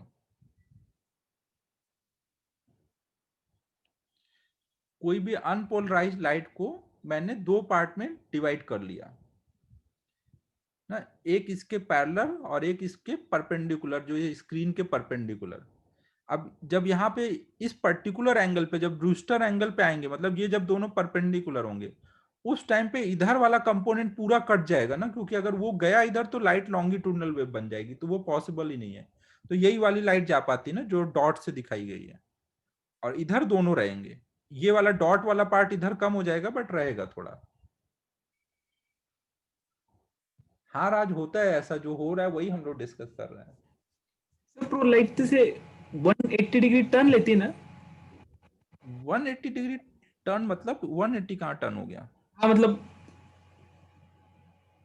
किस वो में टर्न की बात कर रहा हो है? जाएगा डायरेक्शन ना। तो यही हुआ ना, डायरेक्शन तो ऐसे टर्न हुआ। नहीं मतलब अभी सपोज कोई कार है, मतलब फ्रंट अलग ऐसे पूरा एंगल बदल जाएगा ना, तो वो एंगल मतलब फेज अलग हो जाएगा ऐसा। फेज वेज कुछ भी दिक्कत नहीं है। बस इसमें यहाँ पे देखो, जो हम ऐसे बोलते हैं कि भाई इस पॉइंट पे ऑसिलेशन हो रहा है, तो ऑसिलेशन का मतलब क्या है कि कोई लाइट ऐसे ऑसिलेट करते हुए आ रही है, कोई एक ही पॉइंट पे। ये मैंने डायग्राम बनाया कई सारी लाइट का ना, इसका क्या मतलब होता है कि जैसे एक लाइट आ रही है, तो इसमें एक लाइट कोई ऐसे आ रही है, उसके पीछे वाला लाइट कुछ ऐसे आ रहा है, उससे पीछे वाला कुछ ऐसे आ रहा है, सब ऐसे आ रहा है ना। हाँ सर। तो उसमें जो इधर जाएगा वो केवल वो वाली लाइट होगी जो इसके परपेंडिकुलर ऑसिलेट करते हुए आ रहा था, वो वाला। और या फिर उनके जो कंपोनेंट होंगे जो इसके परपेंडिकुलर वाले आएंगे, बाकी सब कंपोनेंट इधर निकल जाएंगे। अच्छा समझ गया समझ गया। अब ये सारे डायग्राम को हम एक ही पॉइंट पे ऐसे दिखा देते हैं कि सब डायरेक्शन में ऑसिलेट हो रहा है। सर मतलब रिफ्लेक्शन कितना हो रहा है और कितना नहीं हो रहा है, वो भी इसके ऊपर डिपेंड करेगा, मतलब कितने, अ, मतलब अगर सपोज मैंने वो परपेंडिकुलर वाले सभी लाइट पूरी लाइट वैसी है, तो पूरा पूरा नहीं रिफ्लेक्ट हो एक्चुअली जाएगा ऐसा। ये कितना, ये वाले पे कोई कंडीशन नहीं है ना, जो परपेंडिकुलर यहाँ पे ये जो ऑसिलेट कर रहा है डॉट से दिखाया है, वो कितना अंदर जा सकता है उस पे कोई कंडीशन नहीं है। ये वाला अच्छा पार्ट अच्छा। नहीं जा सकता, वो ठीक है, तो वो समझा पढ़ सकते समझा। हैं, लेकिन ये वाले पार्ट के लिए कुछ हम बोल नहीं पाएंगे। हाँ सर। तो बस आपको इसमें याद रखना है कि ब्रूस्टर एंगल क्या होता है, और ब्रूस्टर एंगल पर पूरी की पूरी लाइट रिफ्लेक्टेड लाइट पोलराइज हो जाती है, और वो निकालते कैसे हैं। तो आप ये दोनों परपेंडिकुलर होंगे, ये याद रखोगे तो निकाल लोगे ना, इतना ही बस आपको ध्यान रखना है। जो याद रखना है मैं एक बार फिर से बोल रहा हूँ ना, याद क्या क्या रखना है कि जब भी कोई लाइट कोई सरफेस पे आके गिरती है, तो कुछ पार्ट रिफ्लेक्ट हो जाता है, कुछ ट्रांसमिट हो जाता है। तो जो ट्रांसमिट रिफ्लेक्ट होता है वो पार्शियली पोलराइज होने लग जाता है ना, ये वाला पार्ट अनपोलराइज ही रहेगा। और ये जब हम एंगल चेंज करते हैं आए, तो पोलराइजेशन का परसेंटेज भी चेंज होता है, और एक कोई गिवन एंगल पर ये पूरा का पूरा कंप्लीटली पोलराइज हो जाता है। जब ये कंप्लीटली पोलराइज हो जाएगा तो रिफ्लेक्टेड रे और रिफ्रैक्टेड रे परपेंडिकुलर होते हैं ना, तो उस टाइम पे ये जो एंगल होता है उसको ब्रूस्टर एंगल बोलते हैं, और वो फिर आप निकाल लोगे। ठीक है, क्लियर है सभी को? क्वेश्चन इन पे एकदम इजी आएंगे, नॉर्मल ब्रूस्टर एंगल कितना है इस टाइप के पूछे जाते हैं, एकदम थ्योरी बेस्ड क्वेश्चन होंगे, आराम से कर लोगे ना, मॉड्यूल कर लेना, हो जाएगा ना। मेंस का टॉपिक है, इस पे बस आपको थ्योरी पता होगी तो कर लोगे, ज्यादा कुछ भी क्वेश्चन नहीं बनता है। एक क्वेश्चन में करा देता हूँ, इलस्ट्रेशन नंबर 16 इससे ही कर लेते हैं। 15 और 16 दो कर लेते हैं ना, पहले 16 करते हैं, ये नोट कर लो फिर करते हैं। डॉट सभी समझ रहे हो ना, डॉट मतलब परपेंडिकुलर टू स्क्रीन ओसिलेट कर रहा है, और ये वाला एक स्क्रीन के प्लेन में, तो दो परपेंडिकुलर डायरेक्शन में मैंने यहाँ रिजॉल्व किया है।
हो गया। इलुस्ट्रेशन नंबर 16 करना है, पेज नंबर 10.18।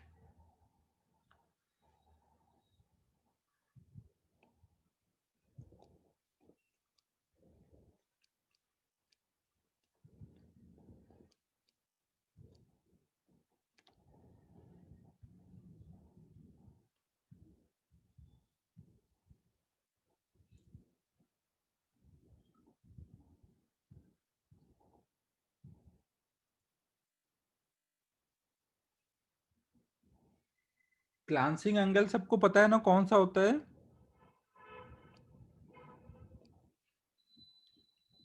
ये वाला जो एंगल होता है जो सरफेस पे आके गिर रहा है, सरफेस के साथ जो रे एंगल बनाएगी ना, ये वाला हमारा ग्लांसिंग एंगल होता है।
तो देखो इसमें आपको बोला गया कि कोई 37 डिग्री जब एंगल है तो ये लाइट कंप्लीटली पोलराइज्ड है। तो इसका मतलब क्या हुआ, रिफ्लेक्टेड रे और रिफ्रैक्टेड रे अभी परपेंडिकुलर रहे होंगे। ये वाला एंगल हमारा 53 डिग्री आ गया। तो हमें बताना है डिटरमाइन एंगल ऑफ रिफ्रैक्शन और रिफ्रैक्टिव इंडेक्स ऑफ वाटर। तो हमें पता है कि भाई ब्रूस्टर एंगल और रिफ्रैक्टिव इंडेक्स में ये रिलेशन आता है ना, वो डिराइव ना भी याद हो तो आप कर सकते हो यहाँ डिराइव। तो हमें ये ब्रूस्टर एंगल की वैल्यू दी हुई है और म्यू निकालना है। तो वहां से हमने वाटर का ये म्यू निकाल लिया। फिर है एंगल ऑफ रिफ्रैक्शन निकालना है, ये एंगल निकालना है। तो स्नेल्स लॉ लगा दो इधर इधर ना, 1 इंटू साइन 53 बराबर म्यू इंटू साइन आर।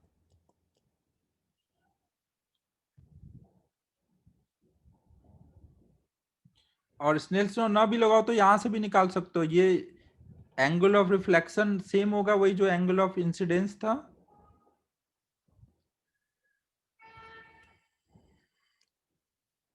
अब ये पूरा 90 है तो ये कितना आएगा 37 ना, तो डायरेक्ट ज्योमेट्री से भी सॉल्व हो जाएगा, 37 आ जाएगा।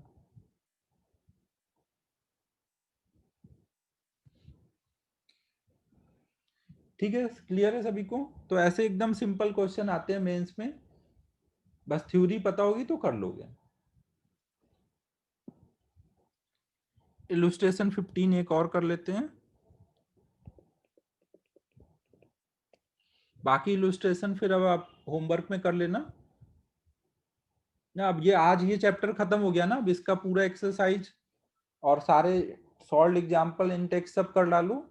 नेक्स्ट क्लास में 1 तक का कोई भी डाउट होगा तो वो डिस्कस कर लेंगे। इन टेक्स्ट 15 ट्राई करो, सॉरी इलुस्ट्रेशन 15।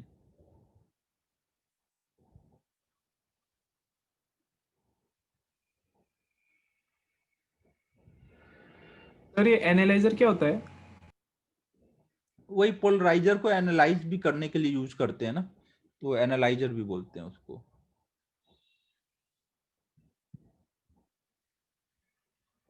पोलराइज जैसे पहली बार तो मान लो आपने एक अनपोलराइज लाइट के लिए पोलराइजर लगाया तो वो पोलराइजर का काम करेगा, पोलराइज कर देगा।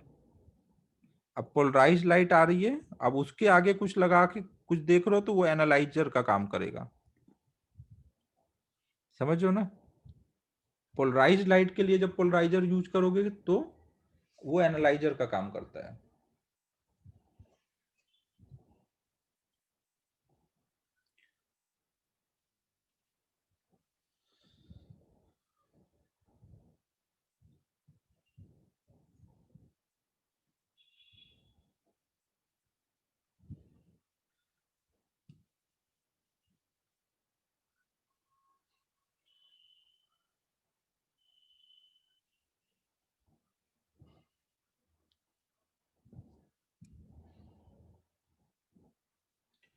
तो हो गया होगा सभी का। इसमें बस आपको क्या बोल दिया गया है, intensity of plane polarised light become 1/20 of its initial value after passing through the analyzer. What is the angle between, बस आपको cos थीटा बोला गया ना, I दिया है, I नॉट दिया है, cos थीटा निकालना है, I equal to I naught cos square theta.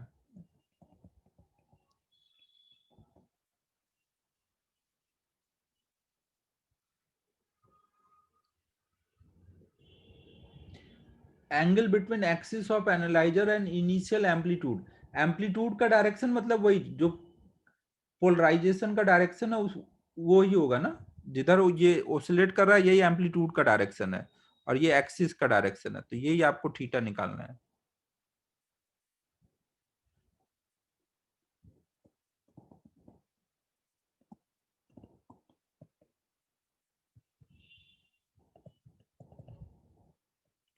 अब वो आगे कर लो ना। तो वेब ऑप्टिक सब कंप्लीट हो गया है, बाकी अब सब कंप्लीट कर डालो मॉड्यूल।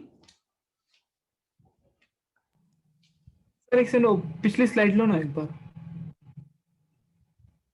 कौन सा वाला? पिछली वाली स्लाइड जिसमें वो आपने समझाया था 90 डिग्री वाला। हाँ, नाइन, आगे आगे आगे। हाँ हाँ सर देखो ना, वो I plus R should be 90 होना चाहिए ना, क्योंकि फिर ही वो 90 हो गया ना। देखो वो लॉन्गिट्यूडनल तभी होगा ना। आपने इन दोनों को 90 क्यों किया? इन दोनों को क्यों 90 किया है? हाँ वही, I प्लस आर को 90 होना चाहिए ना। तो आई प्लस आर ही तो 90 हो रहे हैं। देखो ये जो आई बी है ये भी आई बी के बराबर होगा, हाँ, और ये अगर 90 होंगे तभी ना ये दोनों भी 90 होंगे। नहीं नहीं, मैं बोल रहा था कि 2IB इक्वल्स 90, ऐसा मतलब वो इंसिडेंट रे और रिफ्लेक्टेड रे 90 डिग्री पे होगी ना। मतलब उसका क्या सेंस है? मतलब देखो ऐसे परपेंडिकुलर जा रहा है बराबर, वो 90 डिग्री होगा ना ये वाला। वो एक सेकंड एनोटेट ऑन करो सकते। परपेंडिकुलर वाला, अच्छा ये बोल लो कि ये परपेंडिकुलर गया है। परफेक्ट परफेक्ट, हाँ वही वही, तो वो 90 डिग्री होनी चाहिए ना।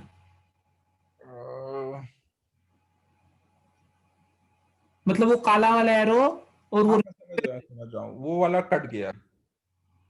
हाँ लाइट, आपने वो डायग्राम बहुत अच्छा बना दिया है, गंदा वाला बनाते ना फिर मतलब। हाँ नहीं नहीं मैं समझ रहा हूँ समझ रहा हूँ। तो, अम,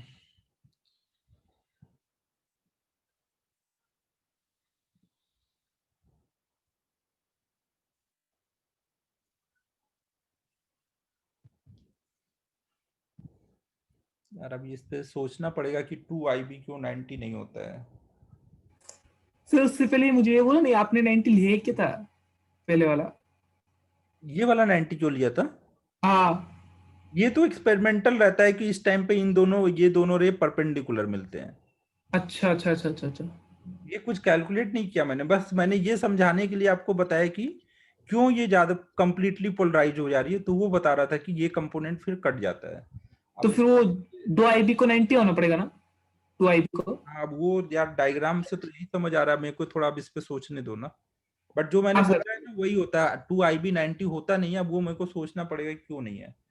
ओके सर। तो ये दोनों परपेंडिकुलर होते हैं ना, आपको ये याद रखना है। हाँ सर। ठीक है, अब इस पे सोचता हूँ ना।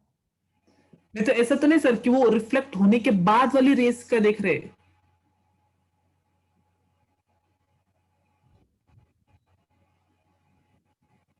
रिफ्लेक्ट होने की बाद वाली रेज का मतलब?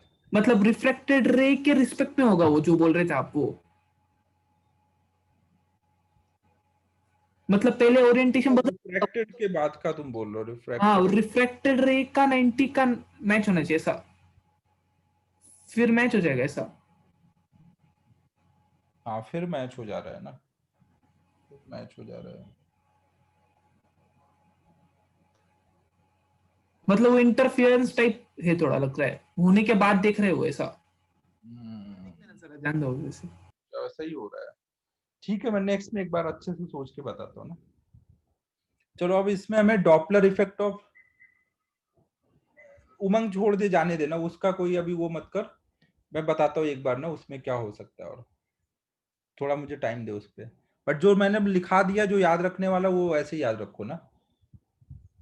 इस पे कुछ भी ज्यादा ट्रिकी तो नहीं आएगा, मेंस के हिसाब से ही आएगा। रीजन मैं और इस पे एक बार देख लेता हूँ कि ये वाला होना चाहिए था, ये वाला।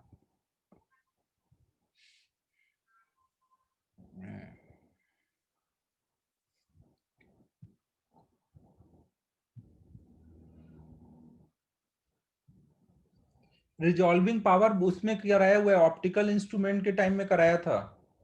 वही वाले फॉर्मूले बस करने हैं, वही है। डॉपलर इफेक्ट ऑफ लाइट अब नोट कर लो ना। ये डॉपलर इफेक्ट ऑफ लाइट, ये भी केवल मेंस का ही टॉपिक है।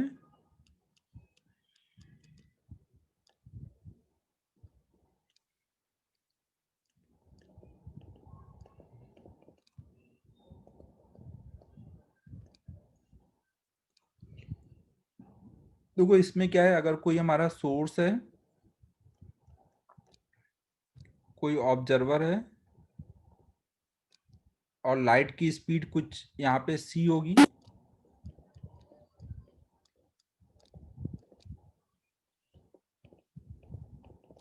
और सोर्स कुछ vs स्पीड से चल रहा है, ऑब्जर्वर कुछ vo स्पीड से चल रहा है, तो इनका हम लोग रिलेटिव स्पीड निकाल लेंगे। रिलेटिव स्पीड को v लिख रहे हैं कुछ,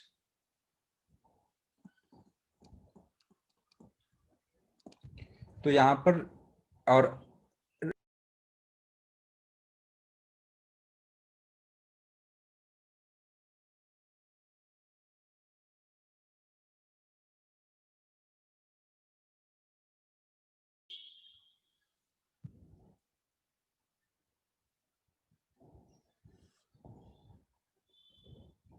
फिर से डायग्राम बनाता हूँ।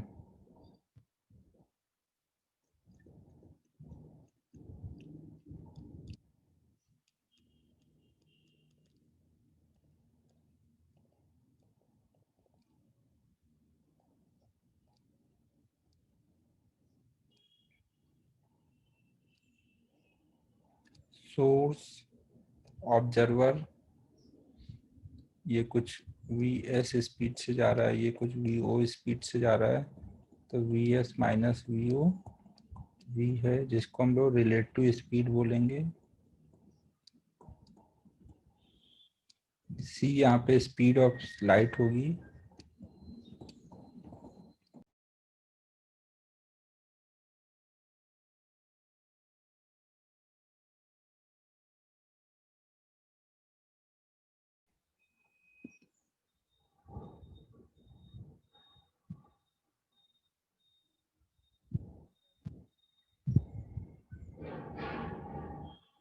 अरे यार कितनी बार लिखूं मैं, परेशान हो गया अब तो मैं।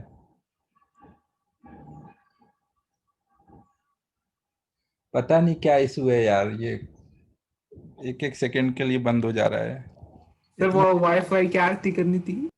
अरे यार क्या जिंदगी है यार, ये कब ऑनलाइन खत्म होगा। मेरे को लग रहा है नवंबर एंड तक ये खत्म हो जाएगा, कोरोना काफी एंड तक। अभी तो काफी तेजी से नीचे आ रहा है ग्राफ।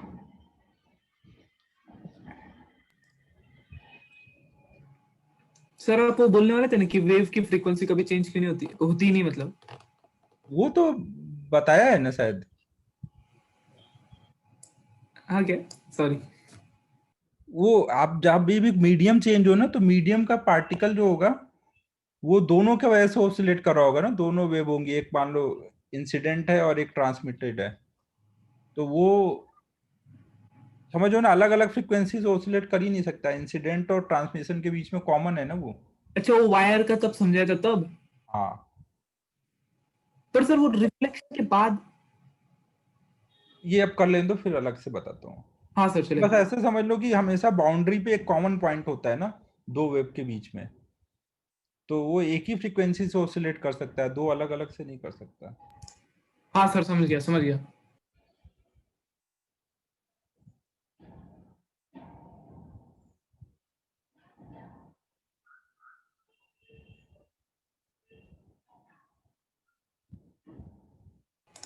सर हाँ, अच्छा हो। अरे मैं सोच रहा हूँ कि थोड़ी देर और वेट कर लूँ, क्या पता और एक दो बार होना हो। अब तीसरी बार हो जाएगा तो मैं क्या करूँगा? Doppler effect in light.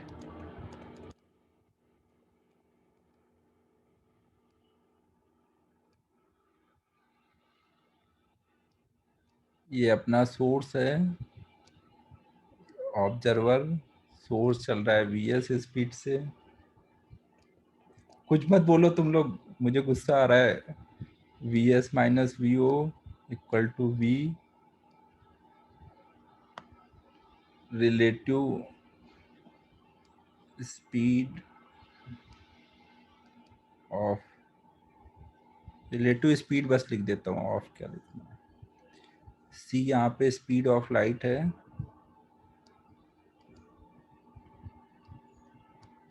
F naught actual frequency है लाइट की, और एफ एपेरेंट फ्रिक्वेंसी है।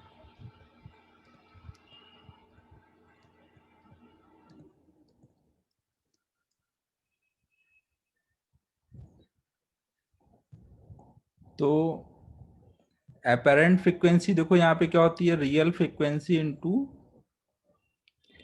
सी plus minus V over C minus plus V. यहाँ पे देखो जो v है वो रिलेटिव स्पीड लेनी है ना, इनको जो मिलाने वाली लाइन होगी उस लाइन के अलोंग वाली relative speed. C speed of light और एफ नॉट एक्चुअल फ्रिक्वेंसी है।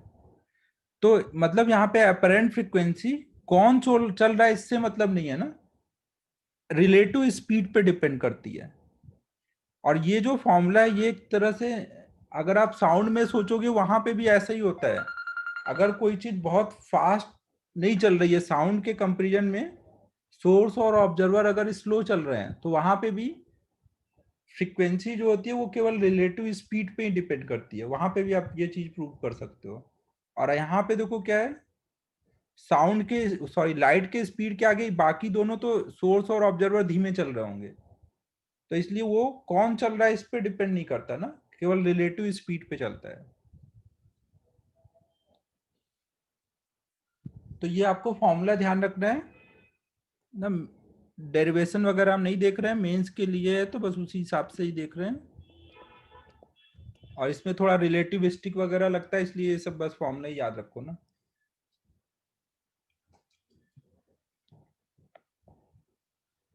फिर देखो यहां पर हम इसको थोड़ा सॉल्व करें तो ऐसे लिख सकते हैं, F over F naught equal to C common कर दें ऊपर नीचे से। एक पहले प्लस माइनस कब लेंगे वो पहले बता देता हूं। देखो यहाँ पे अपर साइन कब लेना है, जब इनके बीच की डिस्टेंस डिक्रीज हो रही हो, मतलब रिलेटिव स्पीड की वजह से अगर वो पास आ रहे हैं तो अपर साइन लेना है दोनों जगह, और अगर बीच की डिस्टेंस बढ़ रही है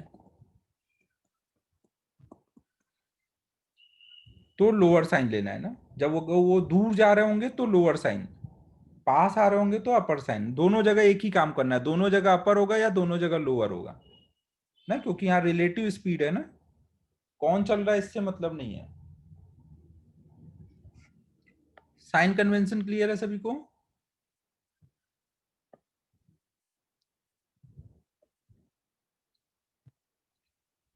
फिर देखो यहाँ पे हम इसको और थोड़ा सॉल्व करके समझने के लिए ऐसे लिख सकते हैं, सी ऊपर नीचे से कॉमन कर दिया तो ये हो गया 1 plus minus v by c power में half, 1 minus plus v by c power में माइनस हाफ। इसको हम लिख सकते हैं 1 प्लस माइनस, अब रिलेटिव स्पीड अगर स्पीड ऑफ लाइट से बहुत कम है जो नॉर्मली होगा ना, तो हम इसको लिख सकते हैं v अपॉन में 2c, यहाँ लिख सकते हैं 1, ये माइनस हाफ आगे आएगा तो यहाँ पे भी प्लस माइनस वी बाई सी हो जाएगा। तो इसको हम लिख सकते हैं 1 plus minus v by 2c का स्क्वायर, मतलब हो जाएगा 1 plus minus v by C.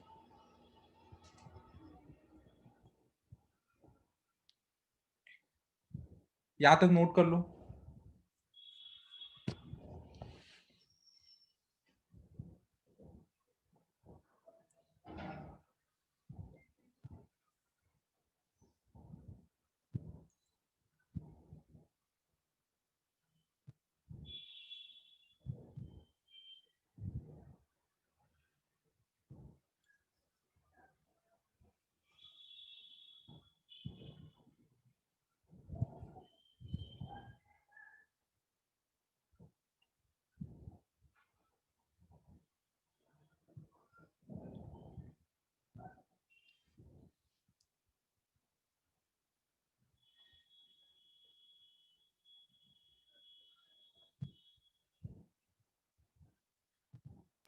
Sir नीचे वाला कब लगाना है फिर?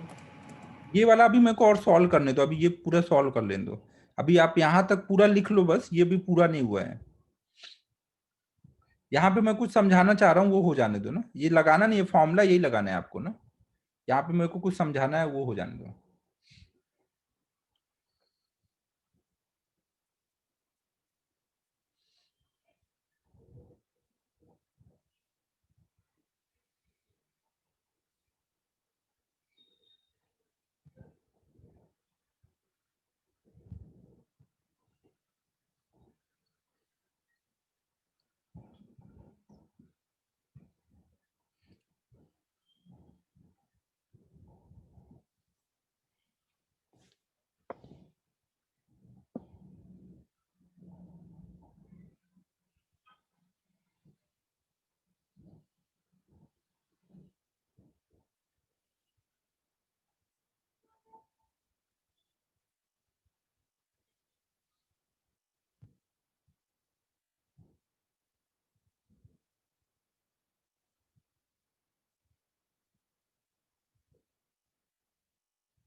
वेब का मॉड्यूल हो गया होगा कंप्लीट।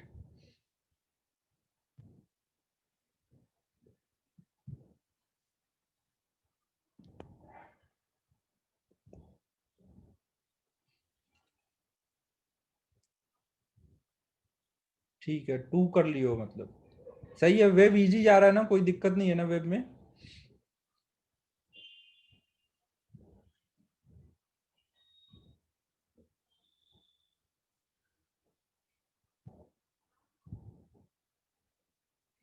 सही है। और ये अपना डॉप वेब ऑप्टिक्स भी वही वेब ही है, एकदम सब कुछ सेम है, तो ये भी आसान है। अब लास्ट टॉपिक मॉडर्न बचता है, वो भी आसान ही पड़ेगा। उसमें भी मेनली थ्योरी अच्छे से समझना है, क्वेश्चन एकदम फिर आसान आसान ही रहेंगे, हो जाता है। सर सिर्फ एक ही डाउट था, वो वेवलेंथ को सी बाई एफ लिख दिया उन लोगों ने डायरेक्ट, वो ड्रॉपलेट नहीं लगाया मतलब। कहाँ पर वेवलेंथ को? वो जो एपरेंट वेवलेंथ आती है तो एपरेंट फ्रीक्वेंसी अपॉन स्पीड। हाँ, अपेरेंट वेवलेंथ निकालना होगा तो जो भी अपेरेंट स्पीड दिख रही होगी अपॉन अपेरेंट फ्रीक्वेंसी, वही लगाते हैं। बस तो ये सेम ध्यान आता रखना है। है कि कभी भी ये लगाने के टाइम में सोर्स जब चेंज हो रहा होगा, चल रहा होगा, तभी ये लगाएंगे। उन्होंने सब दूर यूज किया ऐसे ही, तो मतलब अपना नहीं नहीं, अपना तुम फॉर्मूला यूज। ध्यान से करो, तुम उनके चक्कर मत पड़ो ना, सोल्यूशन में अपने हिसाब से चलो। हाँ अपन ने वो जो किया था ड्रॉपलेट के लिए फॉर्मूला वही हाँ लगा। हाँ हाँ हाँ हाँ। Okay sir. मैंने इसी हिसाब से वो कराया है कि कोई गड़बड़ ना हो ना। वो कई बार ये सोल्यूशन देने वाले ध्यान नहीं देते हैं, गड़बड़ हो जाता है।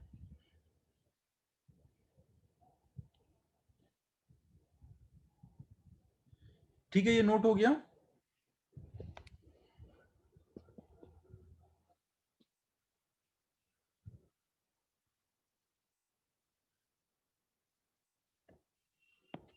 तो देखो हमारा यहाँ पे क्या आ गया, f over F naught equal to 1 plus minus v by सी।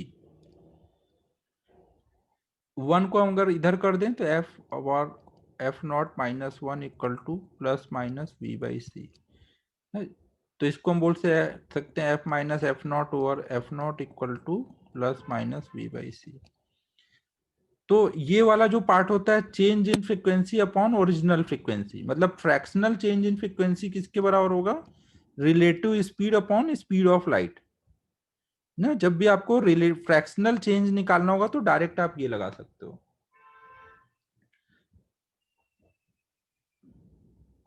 ना, फ्रैक्शनल चेंज के लिए। और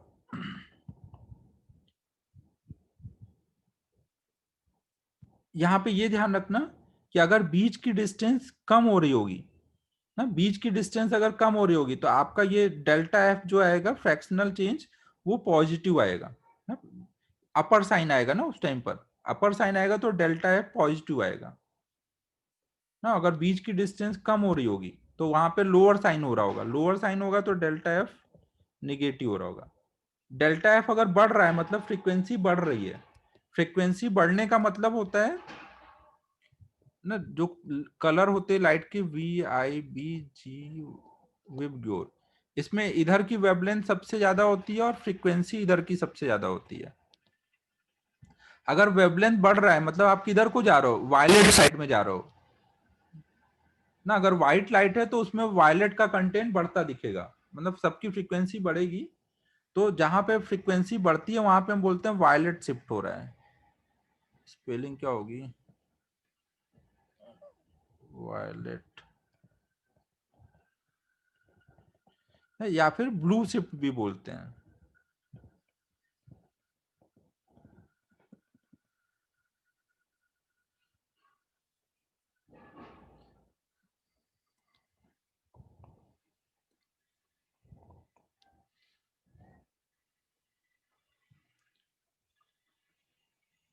अरे यार क्या दिक्कत चल रही है जिंदगी में, स्पेलिंग हमेशा भूल जाता हूँ मैं।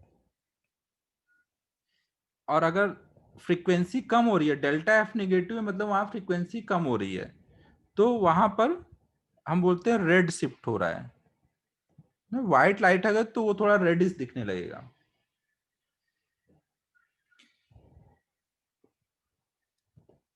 फिर देखो एक चीज और रहती है, सी इक्वल टू एफ लैम्डा। तो यहाँ पे जो लाइट की स्पीड है वो सोर्स चले या ऑब्जर्वर कोई भी चले, लाइट की स्पीड तो लगभग सी दिखेगी, तो सी वाला टर्म कांस्टेंट है, तो आप बोल सकते हो lambda equal to C by F. तो अगर हमको इनके चेंज रिलेट करने हैं तो आप बोल सकते हो डेल्टा लैम्डा बाई लैम्डा बराबर होगा minus delta F by F ना, एरर टाइप से रिलेट कर सकते हो ना। और देखो इसमें क्या आया था, प्लस माइनस आया था, तो लैम्डा में क्या आएगा, माइनस प्लस वी बाई सी आएगा। मेनली हम मैग्नीट्यूड ही ध्यान रखते हैं अलग से ना, हम मैग्नीट्यूड ध्यान रखते हैं। और ये अलग से ध्यान रखते हैं कि अगर वो पास आ रहे हैं तो फ्रीक्वेंसी बढ़ रही होगी मतलब वेवलेंथ कम हो रही होगी ना, अगर दूर जा रहे हैं तो फ्रीक्वेंसी कम हो रही होगी वेवलेंथ बढ़ रही होगी ना, फ्रीक्वेंसी बढ़ेगी तो वेवलेंथ कम होगी। एक का याद रखेंगे दूसरा उस हिसाब से बता देंगे। फ्रैक्शनल चेंज पूछा जाएगा तो डायरेक्ट हम ये फॉर्मूला लगाएंगे ना, अगर आपको अपरेंट फ्रीक्वेंसी पूछी गई तो ये लगाओगे।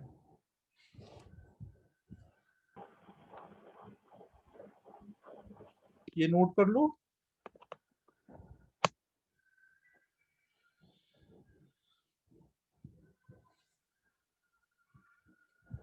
आज जल्दी छोड़ देता हूँ।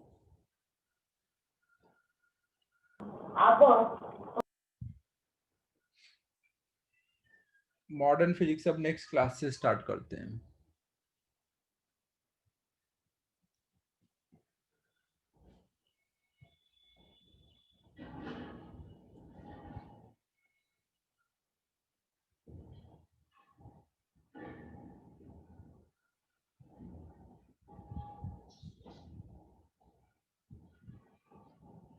नेक्स्ट क्लास में एक्सरसाइज 1 तक का मैं डिस्कस करूंगा डाउट, और जो भी इन टेक्स्ट एक्सरसाइज है वो भी।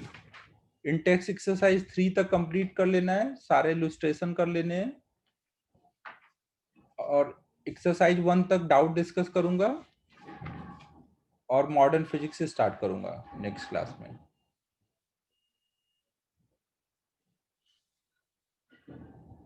एडवांस का सिलेबस अब मैक्स टू मैक्स मेरे हिसाब से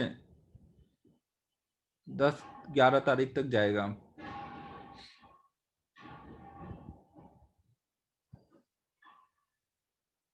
दिवाली के बाद फिर मेंस का टॉपिक किया जाएगा ना, 3-4 लेक्चर लगेंगे, 4-5 लेक्चर मेंस के लिए फिर। सर हाँ साउंड का मीडियम चेंज हो रहा है, तो उसमें वेवलेंथ क्या होता है? साउंड का मीडियम चेंज होगा तो फ्रीक्वेंसी चेंज नहीं होगी, वेवलेंथ चेंज होगा और वी चेंज होगा। अच्छा समझ गया, समझ गया, समझ गया। फ्रीक्वेंसी कभी चेंज नहीं होती ना मीडियम चेंज होने पर। हाँ सर, समझे। फ्रीक्वेंसी केवल हमें चेंज होती हुई दिख सकती है ना अपैरेंट चलने की वजह से, बट वो चेंज होती नहीं है। हम ये जो निकालते हैं ये क्या है, चलने की वजह से हमें ऐसा दिखता है ना, अपैरेंट है वो।